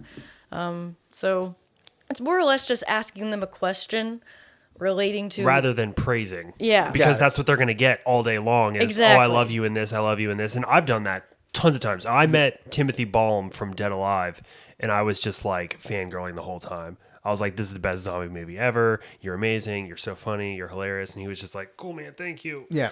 But still really nice. But so like pro tip, ask a really cool question. Yeah. Ask a personal question about their filming experience. My in for like kind of having a fun interaction with a celebrity is always to take a unique item to get signed. So like I am big about getting my VHS tapes signed. And so that always elicits like a fun reaction from them. Like when I think I talked about it on the Carpenter podcast, but when I met him and had my tape and he was all like, oh my God, where did you get this? And the same thing happened with Brian Usna just at this convention that we were at. I had him sign my Necronomicon tape and he was like, oh, this is so cool. I can't believe this movie doesn't have a Blu-ray yet. And I was like, yeah, me neither. Because it's so good. And then getting an item like sign that has a lot of signatures on it. Like when I took my Drag Me to Hell poster to meet Sam Raimi, I've got Justin Long's signature and Allison Lohman, the two lead actors from it. And Sam liked the poster so much he took a picture of it. He like signed it and then was like, "Can I take a picture of this?" And I was like, "Yeah, I guess so." So Sam Raimi has a picture of my poster on his cell phone. Nice. Just so you guys know. Ooh. When once I met Kane Hodder and took a laser disc of this film Hard Bodies, which was made for the Playboy channel. You should look it up, Jaimie. How do you know I haven't? So yeah, Hard Bodies, and it's also got I always blank on his name, but he was in Killer Clowns from Outer Space. He plays Mike Tobacco. Okay. But Kane Hodder plays like a bully in it. He's in the movie for like 3 seconds, But I took that laser disc up and like with a friend of mine who also had it, and we both like lay him on the table, and he's just like, Where did you get this? Where did you get this? He's like showing his like handler. He's showing like E.G. Daily, who was in House of Thousand Corpses, and she does like voice work. Yeah, I she think did she's the Tommy Powerpuff Girls. And Tommy Pickles. And from Tommy Rugrats. Pickles, yeah. So like E.G. Daily happened to like walk up while we were right there, and he was like he was like, look at this, and she goes, that looks like the kind of movie I would do, and he was like, yeah, you should have been in it, But he's like, do you guys know what I played? And we're like, he played Elder Geek in this, and he was like, yeah, oh my God, I can't believe you have this. So that was like a really fun interaction. Nice. And it can also be something as easy as something that you're wearing too. So if you just, I don't know how people use conventions to cosplay, which is great, but it could also be a thing to just wear the most obscure, ridiculous, like graphic tee that you have, or an outfit that's just ridiculous. Or I like to wear pins, so I got like my button, I can't remember his name, I think it was like Pugly or something. Remember what it was? Plug Ugly. Thank you. Yes. See, I knew it was something like that. Yeah, they're friends. They're good. Yeah, they're he's good a cool people. guy. But he was nice, and I saw a really cool little heart-shaped button, and it was from dinosaurs. So it was like, not the mama, not the mama. Oh, And, yeah. Yeah, so I got one of those, and then I got the McFlys from Back to the Future. They're doing like, their prom photo, and it was in a heart button too. So that's what I mean. Like I wore that, and then my Rainbow Bright t-shirt, and it's all tie-dyed. So when I met Patricia Velasquez from The Mummy, she was like, oh my God, tell me about your shirt. And I didn't have to like say anything. So I feel like you can even use that as an in too, to just wear something obscure and crazy, or if you can coordinate it accordingly to if you wanted to meet somebody and wear that specific shirt, or, prepare for that. That could be an in too, or if it's just like ridiculously designed. Nice. All And right. also you have to remember that they're people. That's true. That's They're true. just people. Be cool, America. So you have to like, it's just like talking to anybody. So it's like, you want to go up to it. I would say definitely pro tip, don't go up unless you plan to pay for either an autograph or a selfie. Yeah, Yeah. don't be a bum. Don't be a bum. Don't no, go you up can't to do just that. like Yeah. say hi. Yeah. Like I've done that before.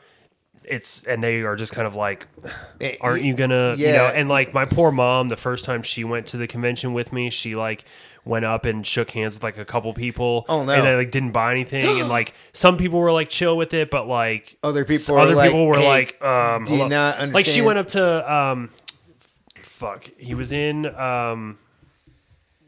Stay Gold Pony Boy. The Oh, the Outsiders. Outsiders. Yeah. God, Thomas C. Howell? him. Went up to him. Yeah, see, I do. She went up to him and shook his hand and was like, "You're amazing, blah, blah, blah. I love it." And he was like super sweet. He and is a really very nice guy. Very nice man.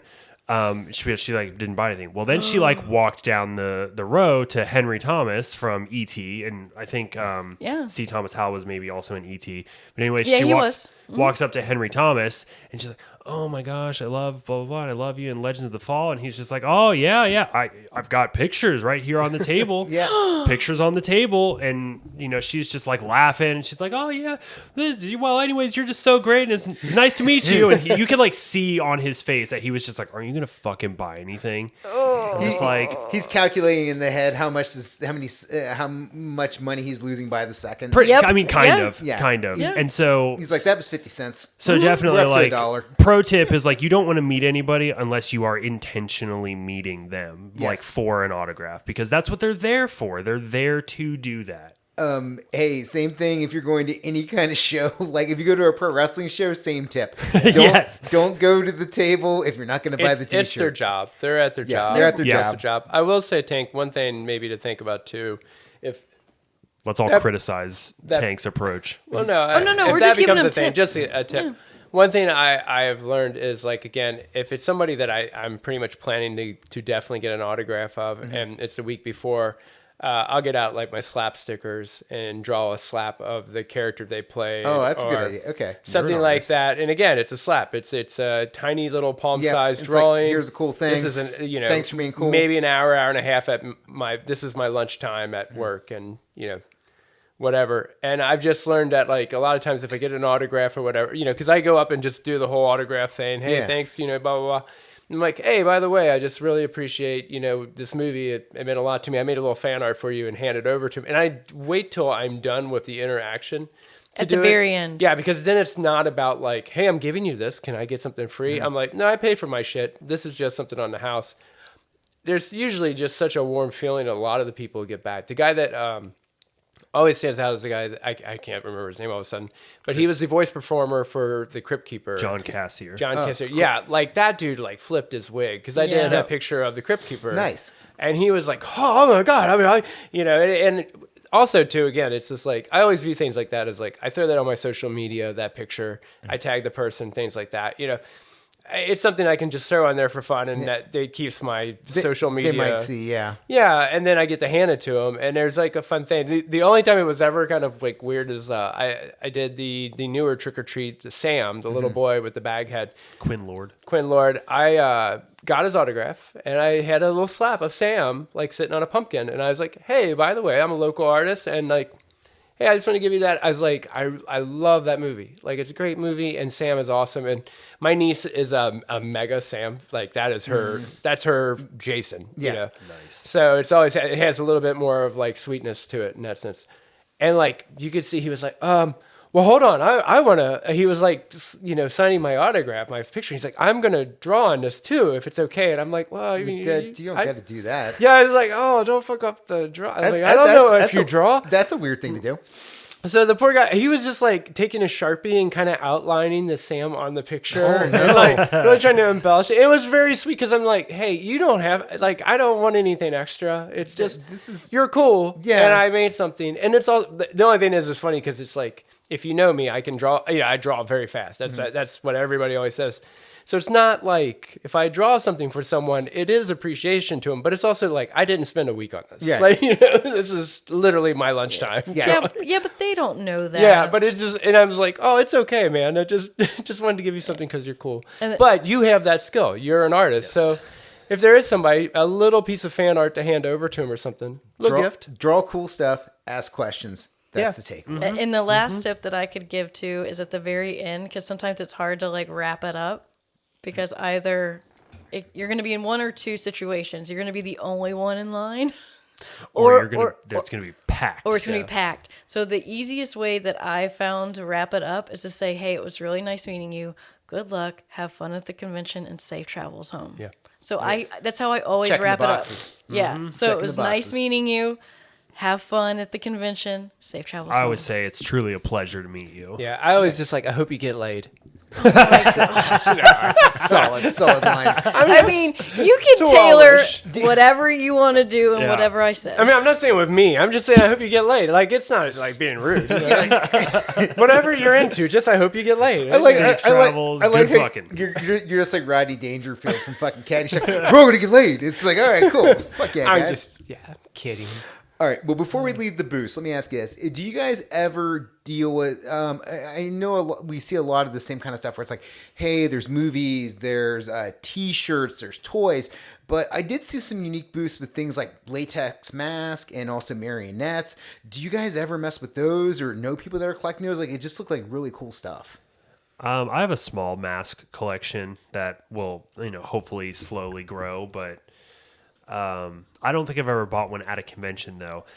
A big thing, the Indianapolis show usually hosts Mask Fest. It's amazing. Which is where you get not just like latex mask creators, but like prop creators. Oh, and for like bust haunted creators, house and stuff. Yeah. You get those people to show up as well, and like to a certain attendee, those people are just as much a celebrity as sure. the people in the vendor room, right?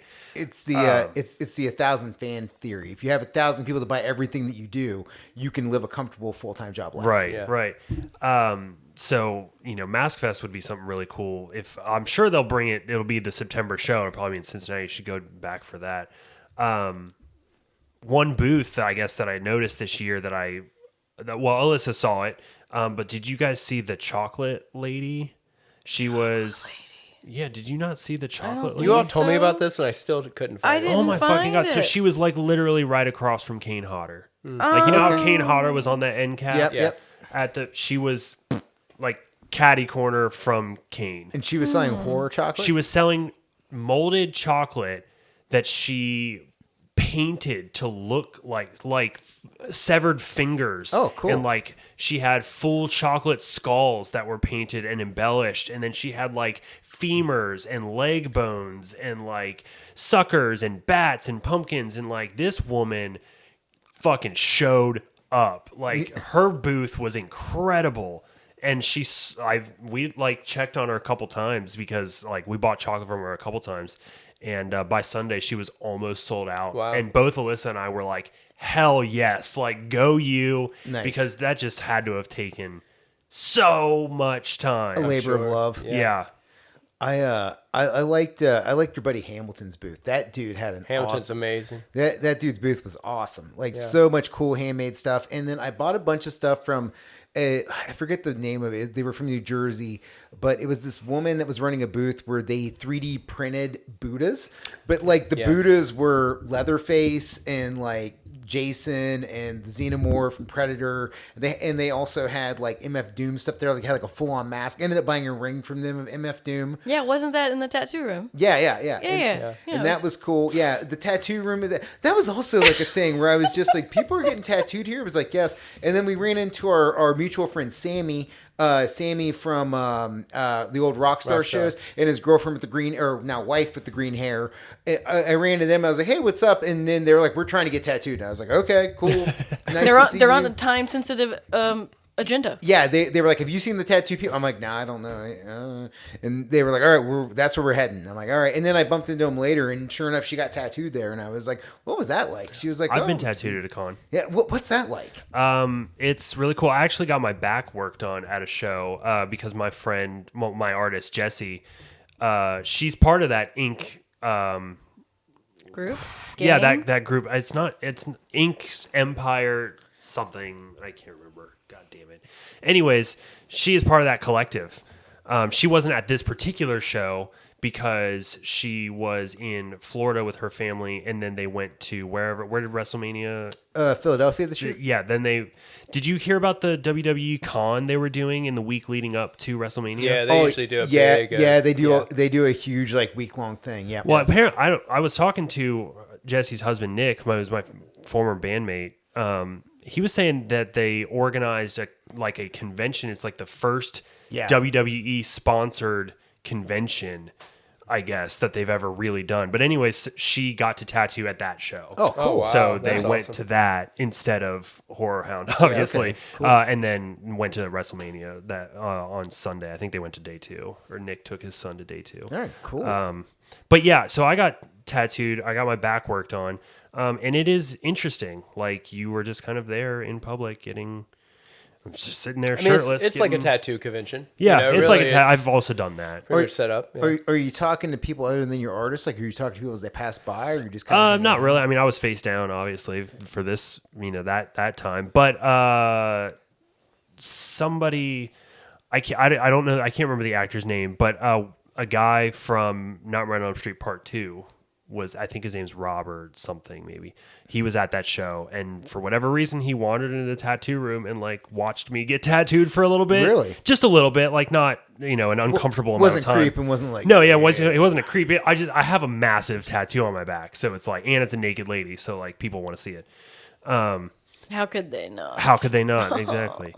And he even stopped me the next day at the show in the hallway. was like, hey. and was like, "Oh, hey, how's your tattoo doing?" And I was like, "Good. You want to see it?" And he was like, "Yeah, let me see it." So Right, my back is on fire. yeah, kind of. I always wonder what it'd be like to get. I've never been tattooed at any kind of convention of any sort, and I always wonder what it'd be like to have that thing where people are coming by and watching you and interacting with you. You're kind of like a zoo animal. Yeah. for a I was little just bit. about to say Yeah. that you're like a goldfish. I don't know. I wouldn't like it, but I think it has a little bit of difference. I would get tattooed at a convention if it was somebody where it was like, this is the only chance it's going to be. Like if I Yeah, was for somewhere sure. and they're like, hey, Mike Giant's tattooing, and he would tattoo you, I'd be like, all right, well, I guess we're doing it here. Or, somebody like Grime, I'd be be like, yes, let's line this up, obviously. Dude, do whatever you want. Or Mattitude, whatever that dude's name is. Matt Curley, yeah. Matt Curley was at a convention, and it's like, all right, man, tattoo a tooth on me. I don't know, whatever you got. yeah. Rock it. All I can think right now is crossing universes is say the whole standard pulling your shirt down and having some dude tattoo your breasts if you're got or your butt or whatever, and then going directly over to the tattoo booth and say, okay, Yeah, it tattoo happens. that. That's what I mean. But it would be at the same place. But I've never seen it, but that would be interesting too. Yeah, that would I make have that Kane makes sense. Hodder's autograph tattooed. But Nice. you got it signed. I did get it I got it signed at the con, and then had to go to the shop Go to the a next shop. day. Oh, see, that's what I mean. But Yeah, but you can. a one-stop You could. shop kind of Yeah, thing. That yeah, would be absolutely could. interesting, That right? makes sense. That makes sense to me. Yes. Yeah. Get it signed and then go over, get it tattooed. Boom. In and out. Done. Happy HorrorHounds. That would be See, and I heard that is a different thing. In and out and horror. Horror, in and out. Can we talk about the people that are going to this thing for a second?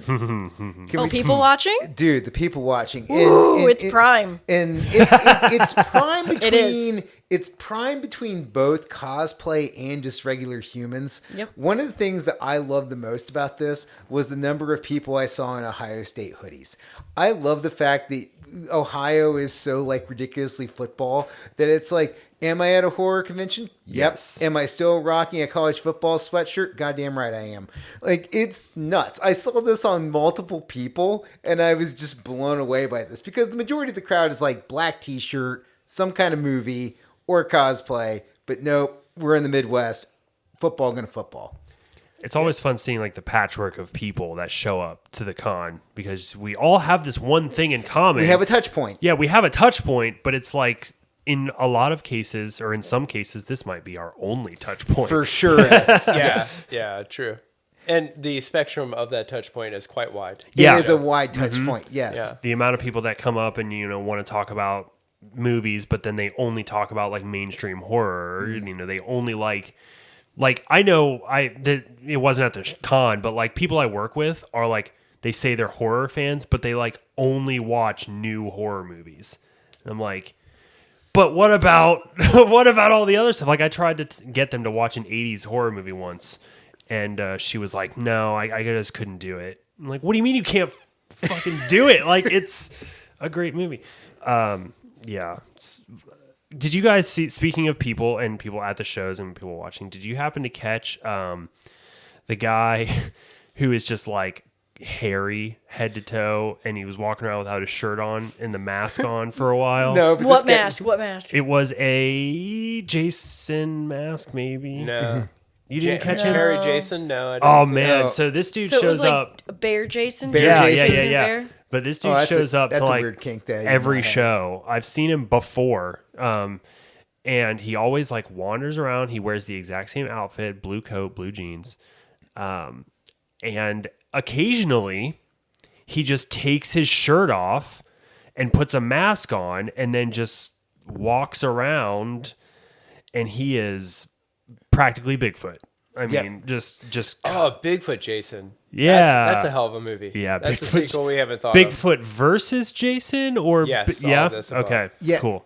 Oh, dude. He's at the camp. Or Bigfoot shows up. finds a Jason mask. Oh, yeah. The spaceship lands and they release it. Yeah, they release a Jason because it's kind of like Predator versus Jason. What? Okay, Friday the 13th, part 11. Yeah. Jason on Earth 2, except Earth 2 has a Bigfoot Yeah. in the forest that he fight because at the end of And a Jason predator. X, Yes. Yeah. at the end of Jason X, he lands on that other planet or whatever. Yeah, Yeah. and he fights a Yeti. No, I think He that's fights the the move right Yeti, there. and then when he beats the Yeti, the Predator comes to fight the winner. Yeah, no, definitely. The true we hunt. We need to do that thing where like the three Alchua like have to come together to try to become like their version of a warrior man thing. Yeah. Where like instead of taking out like a hive with the alien queen, they have to take out a Jason. Holy shit, could you imagine if there was like a colonization of Yetis and then a hive just broke loose and it's aliens versus Yetis? And the aliens are like jumping up trying to bite them and they just snatch their mouths Just and just smash break them the open. jaws. And you're like, holy shit, you don't fuck with Bigfoot. Well, I think we figured out what we're doing next year for HorrorHound. Fan Yeah. art. Yeah, it's yeah, man. The people watching. My favorite guy was Cowboys from Hell Pantera guy. He had a sweet CFH tattoo on the side of his head, and then he was wearing a hoodie, and it was blue, and it was all over print of Dimebag Darrell in various poses with his guitar. And I don't know if I saw him. that guy rocked. Yeah. That guy was fucking rocking. Just imagine, just like 20 Confederate flag guitars and Dimebag Darrell with a red goatee, and that guy just. All right. Nice. Yeah, it's nice. Did you catch the Evil Dead cosplayers? Yes, they were great on Saturday. They were Holy incredible. shit. They went above and beyond. Yeah, that was fantastic. They were so these cosplayers had built like a wooden box to represent the cellar door in Evil Dead, and so they had Ash, and then they had the girl in the cellar like popping out and Yep. everything, and then they also had Henrietta. So I guess it was probably Nice. Evil Dead 2. Yeah. But man, it was fucking cool. It was really good. Yeah, it was really really. It's awesome. one of those things where it's just like, how many hours did you guys put into this? I know.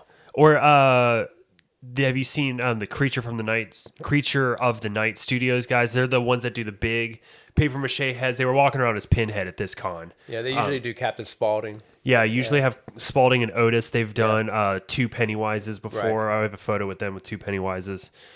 They're awesome too. Yeah, they have like mega heads. Did you see them? I didn't see him. I didn't see them. The one that stuck out to me was the person that was like a weird, like poison ivy steampunk guy. He had like a green Yeah, mask I have on a and photo with him. had like a bunch of like ivy wrapped around him. That's cool. Yeah, that was cool. And then there was some lady who was dressed up like a debutante that had an umbrella, but the umbrella was just people's faces. Oh yeah, did you see Mr. Skin Suit walking around? Yeah, That was cool. that. I mean, creepy but cool. Yeah, there's a few of those Yeah. dudes that are there. Yeah, occasionally you'll find a young lady leading her boyfriend on a leash, and he had like there was one that had the guy had a pig head on. Yes. Yeah. And I was just like, and again, no kink shame. I'm not judging anybody, Right. but I'm just also like, well, it's Friday. It was funny. Yeah. Again, speaking of work, my very normal job, my buddy who's never been to a horror hound, I will say he is a deep diver on horror films. Him and It's, Sheridan? Yeah, huh? Sheridan? No, Or- no, oh, that's a different Ian's guy. buddy. Yeah, Ian's my buddy, buddy yeah, I know. Brian. But he was thinking about coming because he wanted to meet the Scream Queen, Jess Lux, and I was just like, yeah, just letting you know, there's some people that made again. If you're normal and you're just not like a normie, and you walk into that, you might be like, You're whoa. gonna see some shit. Yeah, like there's a dude in a pig mask getting led around. Uh-huh. You know, it's like, yeah, it's Friday. It's fine. It's totally fine. And I caught the polar opposite on that on Saturday. I saw some dude that was wearing like a God America family hat kind of thing, and I'm just like, bro, What are you doing You're here? at a horror con. Yeah. How's your brain take Like this? that's so like when you watch The Purge, do you think you're the good guys? Like what is happening? Right. Well, that's kind of the curious thing, right? It's like, again, horror is such a wide spectrum Yeah. that like you can have like whatever way you lean, there is probably something There's that feeds something in into there. how what you see. You Yeah. know? Your perception creates your reality. So however you perceive that, it's going to fit your role. Yeah. But it is wild when you fill a room full of people like that. And my thing is like live your life, whatever. But like here, everybody's just going to celebrate being weird. You know, we're all going to celebrate however we are and hopefully get along. And generally, HorrorHound's pretty cool about that. I feel. The one thing I was wigged out about was me and you and Allison. You also did a double check on us. We Yep. did we did no knives. We made sure that we didn't have any knives on us before we went in. And then there was like really no security check whatsoever. No. And I'm like, what's happening right now? Because like I'm so used to going to Comic-Con where like you got to check in at the table Yeah. for anything to make sure like it's not a live firearm and like it's not a real weapon. And then with this, it was just kind of like, yeah, go on in. And there was one point where like I was walking beside some dude and I looked over and he was like wearing like I kind of like instead of like holsters, they were like holsters for machetes. I'm just kind of like, are those real? Yeah, I get. I'm not a fan of. I'm like, I feel better if there's something that make sure, you know, like metal detectors. I'm like, I'm not the biggest fan of like when you walk in a place and there's just nothing. You know, it's like, oh boy, Yeah. there's a lot of people here, and unfortunately, we live in the times that we do. You know, and it's. I think for HorrorHound, I did see a couple people walking around with like sword props or whatever that had some kind of indication on it that Yeah. looked like the workers had put like a band on it Like a saying it was tip or fake, something. a tip or like something like that. But I guess at a Comic-Con, you're going to get probably twice as many cosplayers, if not 3 times as many 400 cosplayers. douchebags being Punisher. Yeah, and comic cosplay is going to include a lot more weaponry, so like they're going to be more strict about it. But like at HorrorHound, you know, it's not. I'm not saying there shouldn't be more security. It's just like, But is it like more of a niche thing where it's like you're gonna see it and notice it, and then security's gonna be like, "Hey, man, just have a conversation with you real quick," as opposed to having to slow up the line and everybody has to get security checked. right. I mean, it just seems like I don't know. It hasn't. It's something that's never really crossed my mind. Like for all these years going to this con. So if it's out of mind, you know, it's I don't know. I just don't really feel like it's the biggest issue ever. It was funny the first day because me and Tank both were like, it's like that scene in a movie where they're like, give up your guns, you know, at the bar or whatever. Him and I are like pulling all this shit out of our Yeah.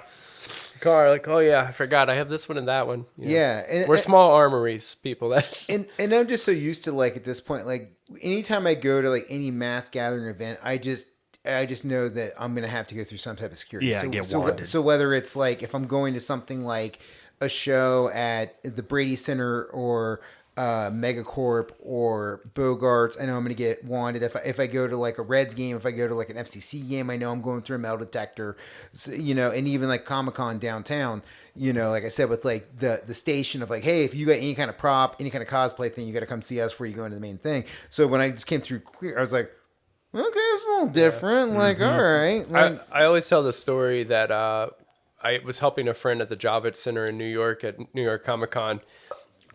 We parked our car like, you know, blocks away, moving all his stuff into the convention center before the con at a very small box cutter clip-on. And I'm holding this box, probably about a 50-pound box, trying to get in. And the guy stops me and he's like, hold on. You're not allowed to have a knife in there. And I'm like, what? He's like, you're not allowed to have a knife. And I'm like, it's like smaller than my palm. It was like legit 4 cutting boxes.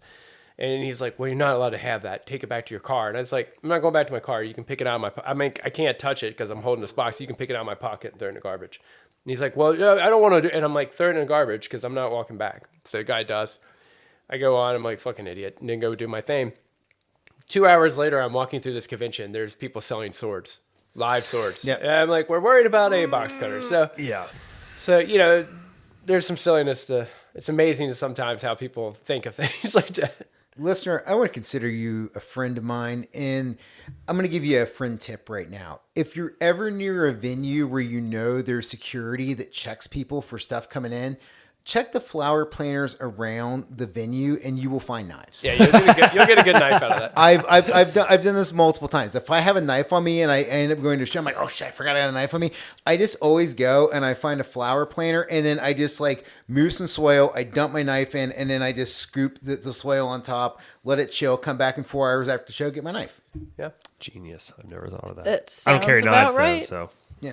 So probably should. I should start. Now, Alyssa carries enough for both of us. She has like 6 on her at pretty much all times. smart. Yeah, she is. well, okay. As we start to wrap up here, have any of you ever done any of the panels at HorrorHound? Oh yeah. Oh yeah, for Oh, sure. it's so much fun. What are Their these panels like? this year were kind of slim. Yeah. But Jaimie did miss the one panel that he wanted to go to because we got too excited when we Yeah. first went in. But no, we've done panels before. Last year we did E.T. and we took our niece. And when she got, and it's really fun too because if you have a kid raise their hand, they always pick the kid. They'll get called on. They always. Hell yeah. So that's what we do. We just always have her Just ask feed her our lines. questions. And the question that we had her ask was, because I had heard and read that they decided to shoot the movie in chronological order instead of just shooting out of order at a sequence for the kids to make it more sense for them. So I thought that was interesting, and the actors in the movie really enjoyed being asked that question. They're like, "Oh, thanks," and I'm sure they did half of it because of the kid, and then maybe half of it because it was a unique question versus just "What's your favorite color?" I like how you're feeding her good questions. Unlike me, I would have fed her bad questions. I'd be like, hey, ask if the little person in the ET suit got drunk when he was drinking course. Well, we did initially feed her a bad question at first. We told her as a joke, but because she's so gullible and so sweet and so innocent, she really did want to ask it. And we said, we can't do that. We will probably get kicked out. So the question that we wanted to ask her was, what is E.T.'s phone number? Because he always says E.T. phone home. So we didn't. We had her change it last minute. But the panels are fun. They're interactive, and sometimes they can be overwhelming depending upon who's going to be on the panel. But overall, I think they're really fun. And I think panels 100% hinge on the presenter. Okay. Like if the person sitting up running the panel is incompetent, the whole thing's just going to go like falls apart. Yeah, in the toilet right away. I've been to really good panels and I've been to really like stupid panels. You know it's a bad panel if they spend about 10 minutes talking and then they open up to questions. That's a bad panel. Yeah, that's not good. So you want somebody who's like, you need somebody who's like hosting the panel, who's like feeding them questions and kind of stuff. You need a and host who's knowledgeable about like their careers, the movies that they've been in. Okay. And maybe like ideally you want some kind of like behind the scenes or like knowledge, and then you kind of get the actors started by talking about like maybe recent projects or whatever, and then you ask questions about those projects, ask questions about their personal lives or their experiences or whatever. You try to get a lot out of them, and then you open to like questions on the floor. But like if your moderator sucks, it's like almost not even worth going. Does things go to shit when it gets thrown to the crowd? I don't know, not all the time. A lot of times it's like a lot of boring questions, but you know, Kind of it's unfortunately the problem is it's usually the same thing they've had to answer 100 times. right. So That's when people, when you get everybody in a room and you go, what's your favorite movie that you've been in, or I don't know. Yeah, like, just like the canned stuff, and it's like, yeah, exactly. one thing that is nice about HorrorHound too, though, is usually they'll have people that are in different parts of the filmmaking part. And so it's not always like, here's 3 actors from this movie because we don't care about anyone else. It'll be like, here's a couple actors from this movie, and here is a special effects person from the movie, Nice. and a producer. You know, Yeah. and you kind of, between all of their conversation, and if they're, again, hopefully everybody's getting along and having a good weekend and having enough energy, they'll pass the ball, and, you know, somebody, you know, and again, if you have a good audience, they may not, like, I really want to ask more questions to the special effects person and or Yeah. the producer than I would the actors a lot of times. So For to sure. get the right people in there, they're not pitching everything to the same people, you know. And I think that makes sense too, because that is definitely the thing that if I was looking at a panel, I'd want to hear about is the kind of stuff where it's like, hey man, like when you guys were making Alien, like what was it like working on the set design for it, or what was it like working with the guy in the suit, you know, that kind of thing, or you know, like getting something just beyond the actors, or if you were talking to actors, just kind of talking about like, on the day to day where it's like, hey, you know, what was it like being in From Dusk Till Dawn, and you know, getting like talk to Juliette Lewis, being like, you know, what was that experience like for you working with Harvey Keitel and working with, you know, Quentin Tarantino? Like, what is that experience? George Clooney. Yeah, like that's the stuff I'd be interested in hearing, is that behind the scenes. Well, stuff. and to be honest with you, that's the kind of question I would want the moderator to ask. Yeah. And then let them tell their story, and then as an audience member, you can build a question off of like, oh, you ask about they asked about the experience from Dusk Till Dawn.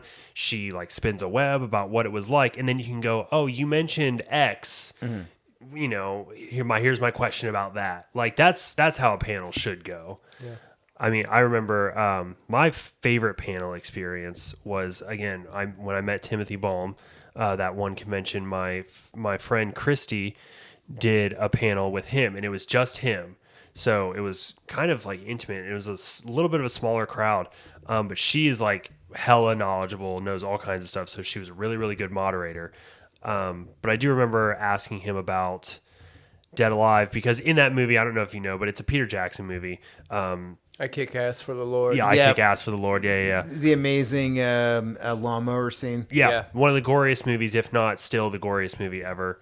So anyways, I asked, my question was, during filming, was there like any point where you would come in and be like, and read the script and be like, I cannot believe I'm going to film this? And he was just like, every day. Every day I'd walk in and be like, I can't believe I'm doing this, because he'd get covered in gore for a whole day, and then for continuity they couldn't wash the clothes or anything. So like he would go into work the next day, put on these now crusty clothes from being covered in all this gore, and they would literally like hose him down to rehydrate the gore and then just like dump more gore on him. Pretty much. So he was just like, he was like, it's a great experience, but the whole thing was just like, wow, I can't believe I'm doing this. I can't believe this is happening. Yeah, that's the kind of stuff I want to know about. That's what I want to see. It was cool. Yeah, it was a good panel. All right. What about when the circus shuts down? What is after hours like? What's after parties like? Do the celebrities hang out with people, or do people hang out with people? Like, what is the bar scene like post HorrorHound? It's fun. It can be really fun. We mostly like, especially here in Cincinnati, everybody just goes over to the now Delta Hotel to get drunk and wasted. They're fun. You know, you kind of stand around. The entertainment is always kind of abysmal, but like it's sort of part of the fun. I've seen a few celebrities hang out. I know, God love her, Felissa Rose is a big partier, you know, from Sleepaway Camp. I've heard that she likes to imbibe during conventions, which is always fun. Allegedly. I did see her at one con. She was at the bar, like at the hotel bar afterwards. But my one interaction at an after party is I hung out with Art the Clown for a little bit. What was that like? And was he in costume? No.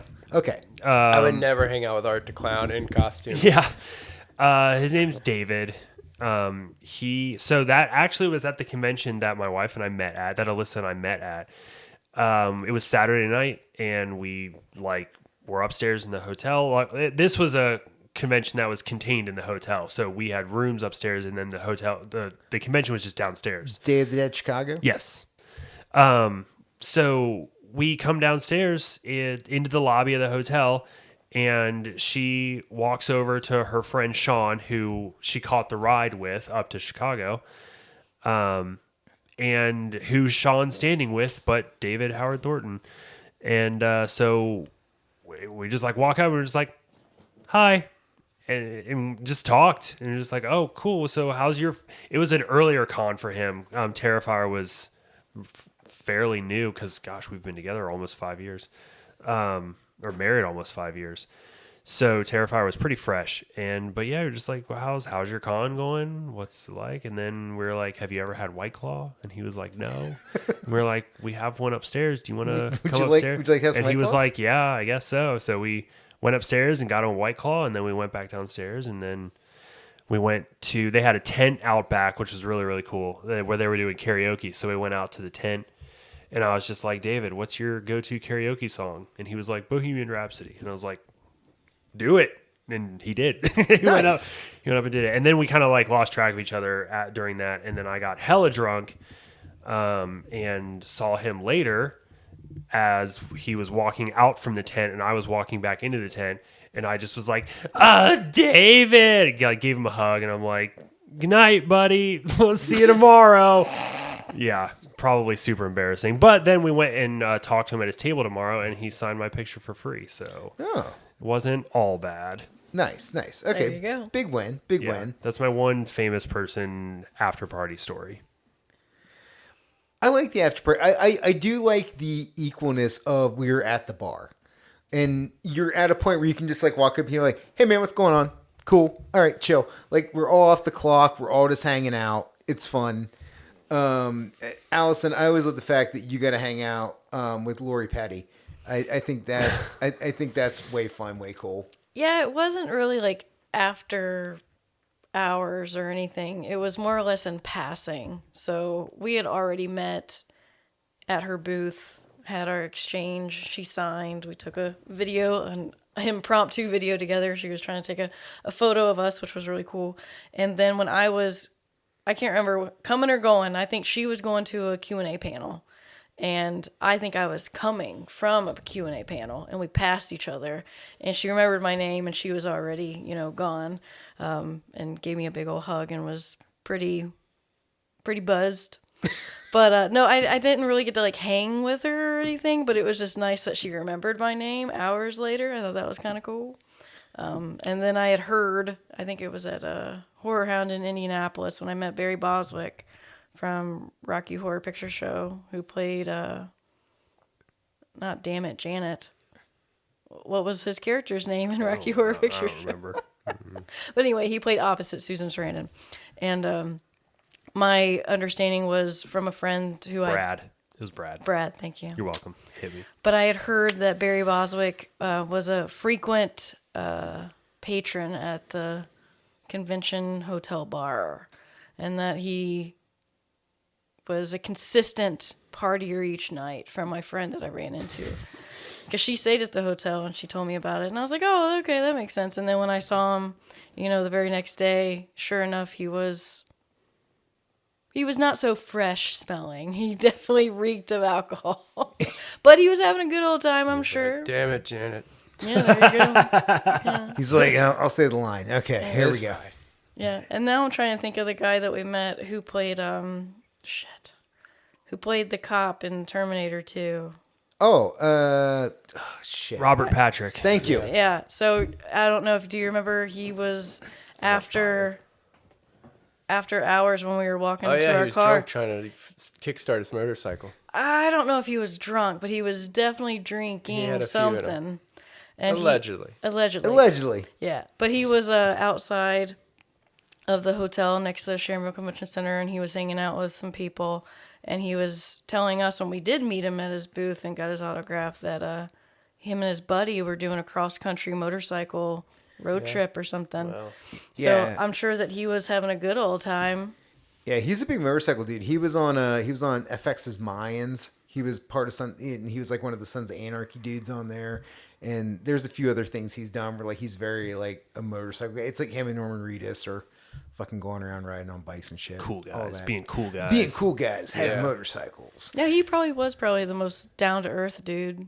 We didn't get a photo with him, though, but it wasn't that we didn't want one with him. It was more or less like, I think it was because it was odd because it was the very first HorrorHound post-COVID.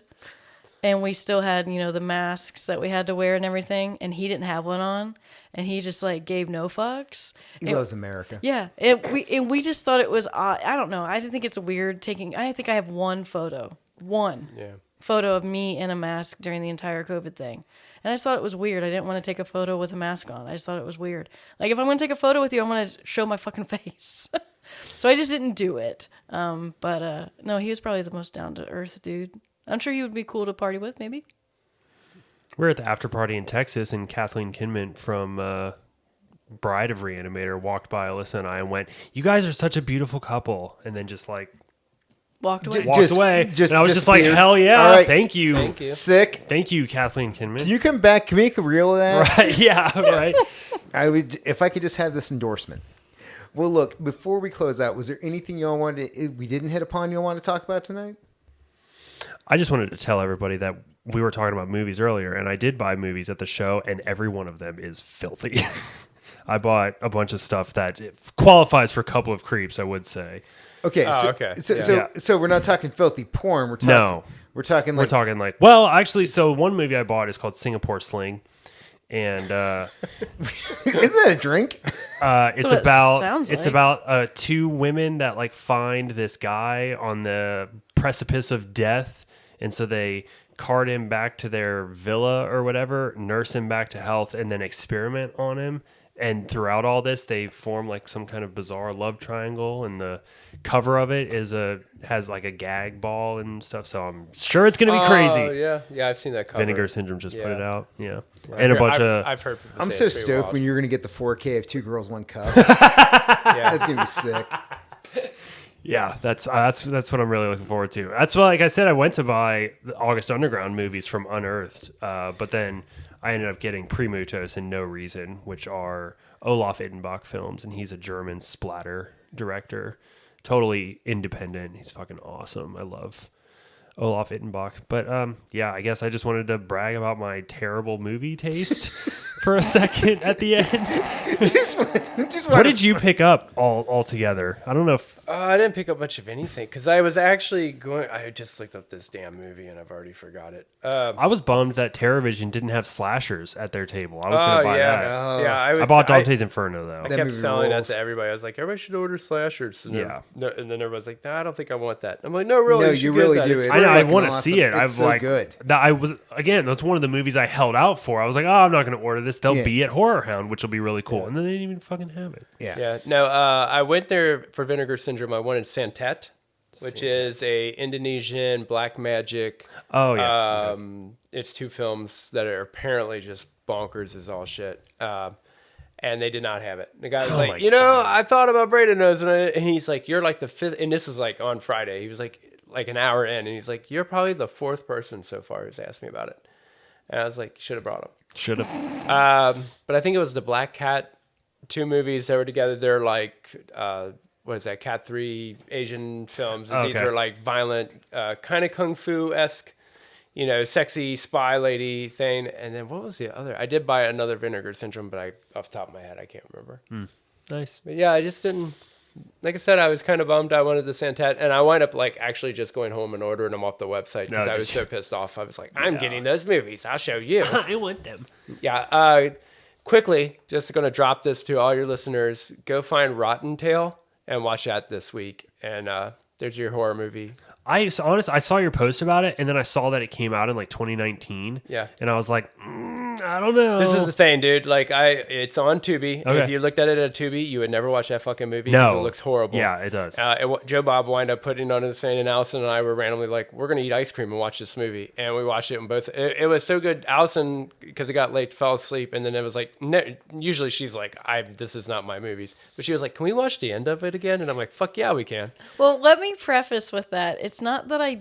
All right, so it sounds like I didn't like the movie because I fell asleep. It has nothing to do with I that. fall asleep all the time. No, I think it's because Joe Bob's voice is so soothing to me. Yeah. Like it's like a southern drawl. It is smoothing. And it's like Smoothing. it Smoothing. feels like It's both soothing and And smooth. and very smooth at the same time. It's smoothing. yeah. So I just get so excited and so like, oh, that's nice, and then I just started to fall asleep. And it's not that I didn't like the movie because I really did movie's like bonkers, it. yeah. It's stupid and it's really funny because It's stupid. it is. That's a It's winning move.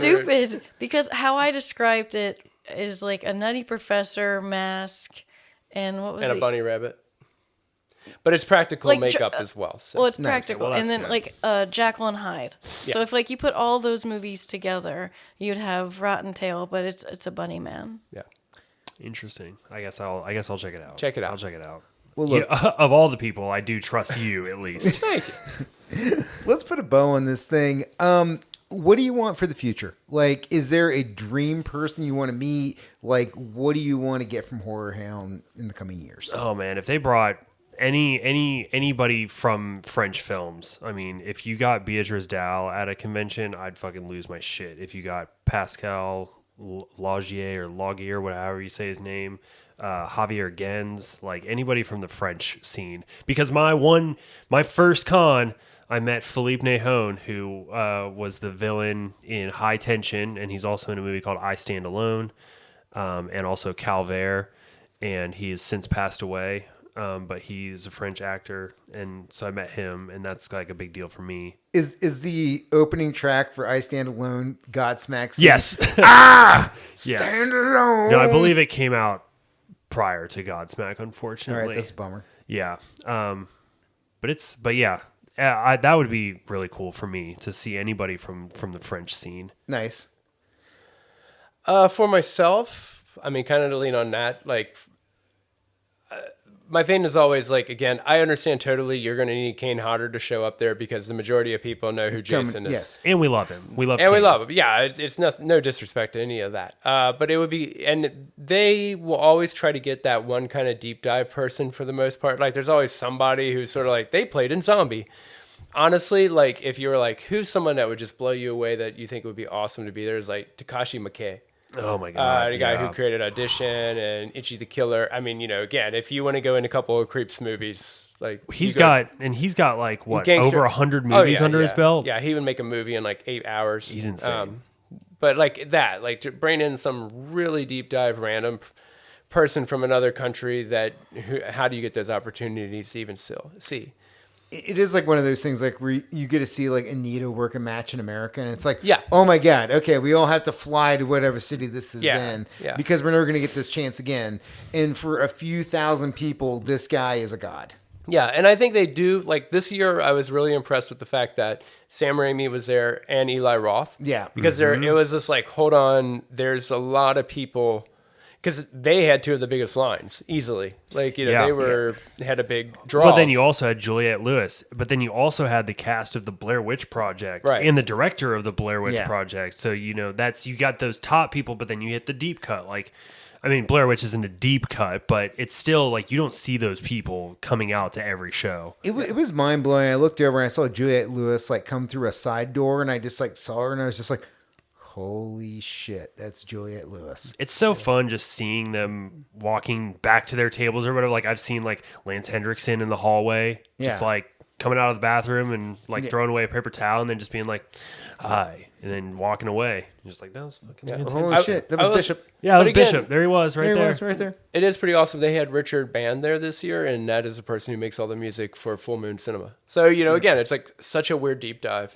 Brian Usna, a director. I always love seeing directors. That's kind of Yeah. a big thing for me now. Like I met the director of Creepshow 2, and I met Yeah, because I actually Sam, we obviously. both got his autograph, Brian Yoon says. But I think creators. I think Yeah, that's yeah, what yeah. I mean. I get the celebrities. I totally get that's what's going to get a lot of people in there. But I like the idea of having creators, and when they're put more in when they're sitting next to the celebrity in the movie they directed.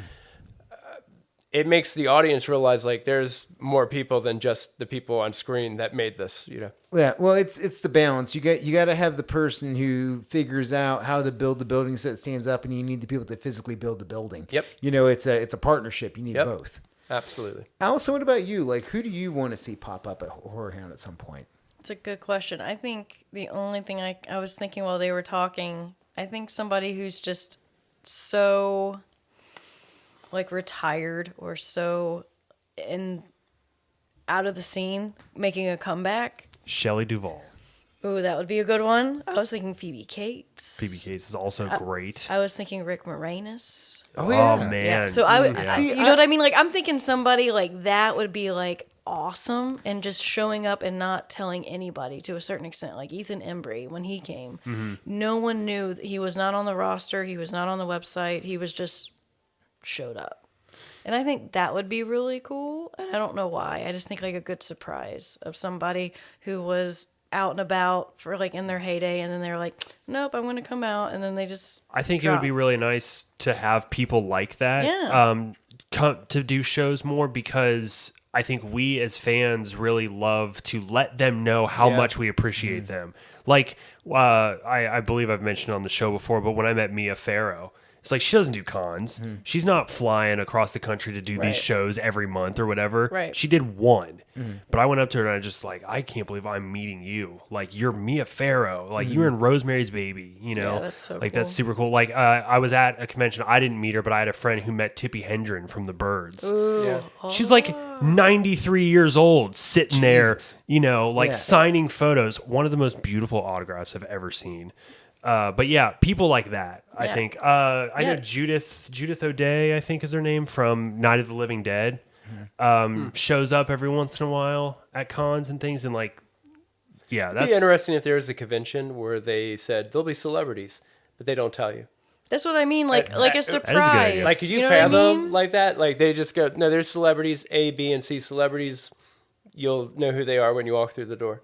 Otherwise, you don't know. I'm like, that would be a fascinating convention to see what happens. that would be fascinating. That's a cool idea. Yeah, like Jaimie, you met the little girl From the Birds. from the yeah. Birds, and I think her name was Veronica Cartwright, who played Kathy, and she was a sweetheart. So that's what I mean. Like, people that you don't really consider at that moment to be there. I think that's like the best part for me, is like a good surprise. Surprise. Yeah. Yeah. No, I think it's a very cool thing to do. I think there's like somewhere in a balance in there. If they could like do a thing where it's like, hey, here's a couple anchor points that are going to be here, but then the rest of the card, wait and see, you know, and then you get like a cool interaction. I think it'd be way fun. Well, look, y'all, let's go ahead and put in A stake in yeah. the heart. well, I was gonna say I was gonna say fork, but then I'm like, yeah, actually, I think a steak would be more appropriate because it is horror based. So yes, Yeah, let's silver stake it up. bullet and a werewolf's face. Yeah. He's got nards. He's got Oh, nards. silver bullet and a werewolf's nards. That sounds horrible. Allison, where can people find you out online? Oh, Instagram, Facebook, Nazilla, Drabaha. Jaimie? Instagram. I mean, all this shit's stupid. But yeah, if you want to find me, it's on Instagram. Zach? Same for me. I'm uncle_analog. Is your on Instagram stupid? I'm sorry. Is your Instagram stupid too? Yeah, it is. Yes, Oh, it's Instagram's so so stupid. It's so dumb. I'm so over Instagram, but it's the only social media I have. So I'm just like, whatever. It's here. I'm in the same boat. It's dying, and it just keeps Yeah. getting worse and worse, and it makes me want to pick up TikTok. But I understand No. TikTok. It's so- a- No, Don't don't do do it. it. Don't Don't do do it. it. All Instagram is a million ads for hymns. I'm Yeah. I'm like, Don't can we just do get it. off this shit? I don't have a problem with my boner, My dick goddammit. is fine. I can just imagine Jaimie like scream shouting at his phone, like, "My dick's okay. Yeah. My It's dick's fine. It's fine. It's good. Got a I good work dick. out. It's fine. It's good. Okay. Still. Yeah. It's okay. Listener, you can find me at Neil to No One, as you can find me at on Instagram, of course. Hey, if you like HorrorHound, do me a favor, share the episode with somebody else who might like this as well, whatever horror movies they watch, whatever. And also, there's over 158 back episodes of this thing. Everyone's evergreen. Jump in where you fit in. Each episode is its own thing. So don't have to worry about like, oh no, I didn't listen to this episode, so I'm not going to get this. Nope, they're all self-contained. Just wherever you want to sign up and join on. Do it up. Hey, everybody, thank you so much for doing the show. I appreciate talking with y'all, and peace. Peace. Hail Satan. Later.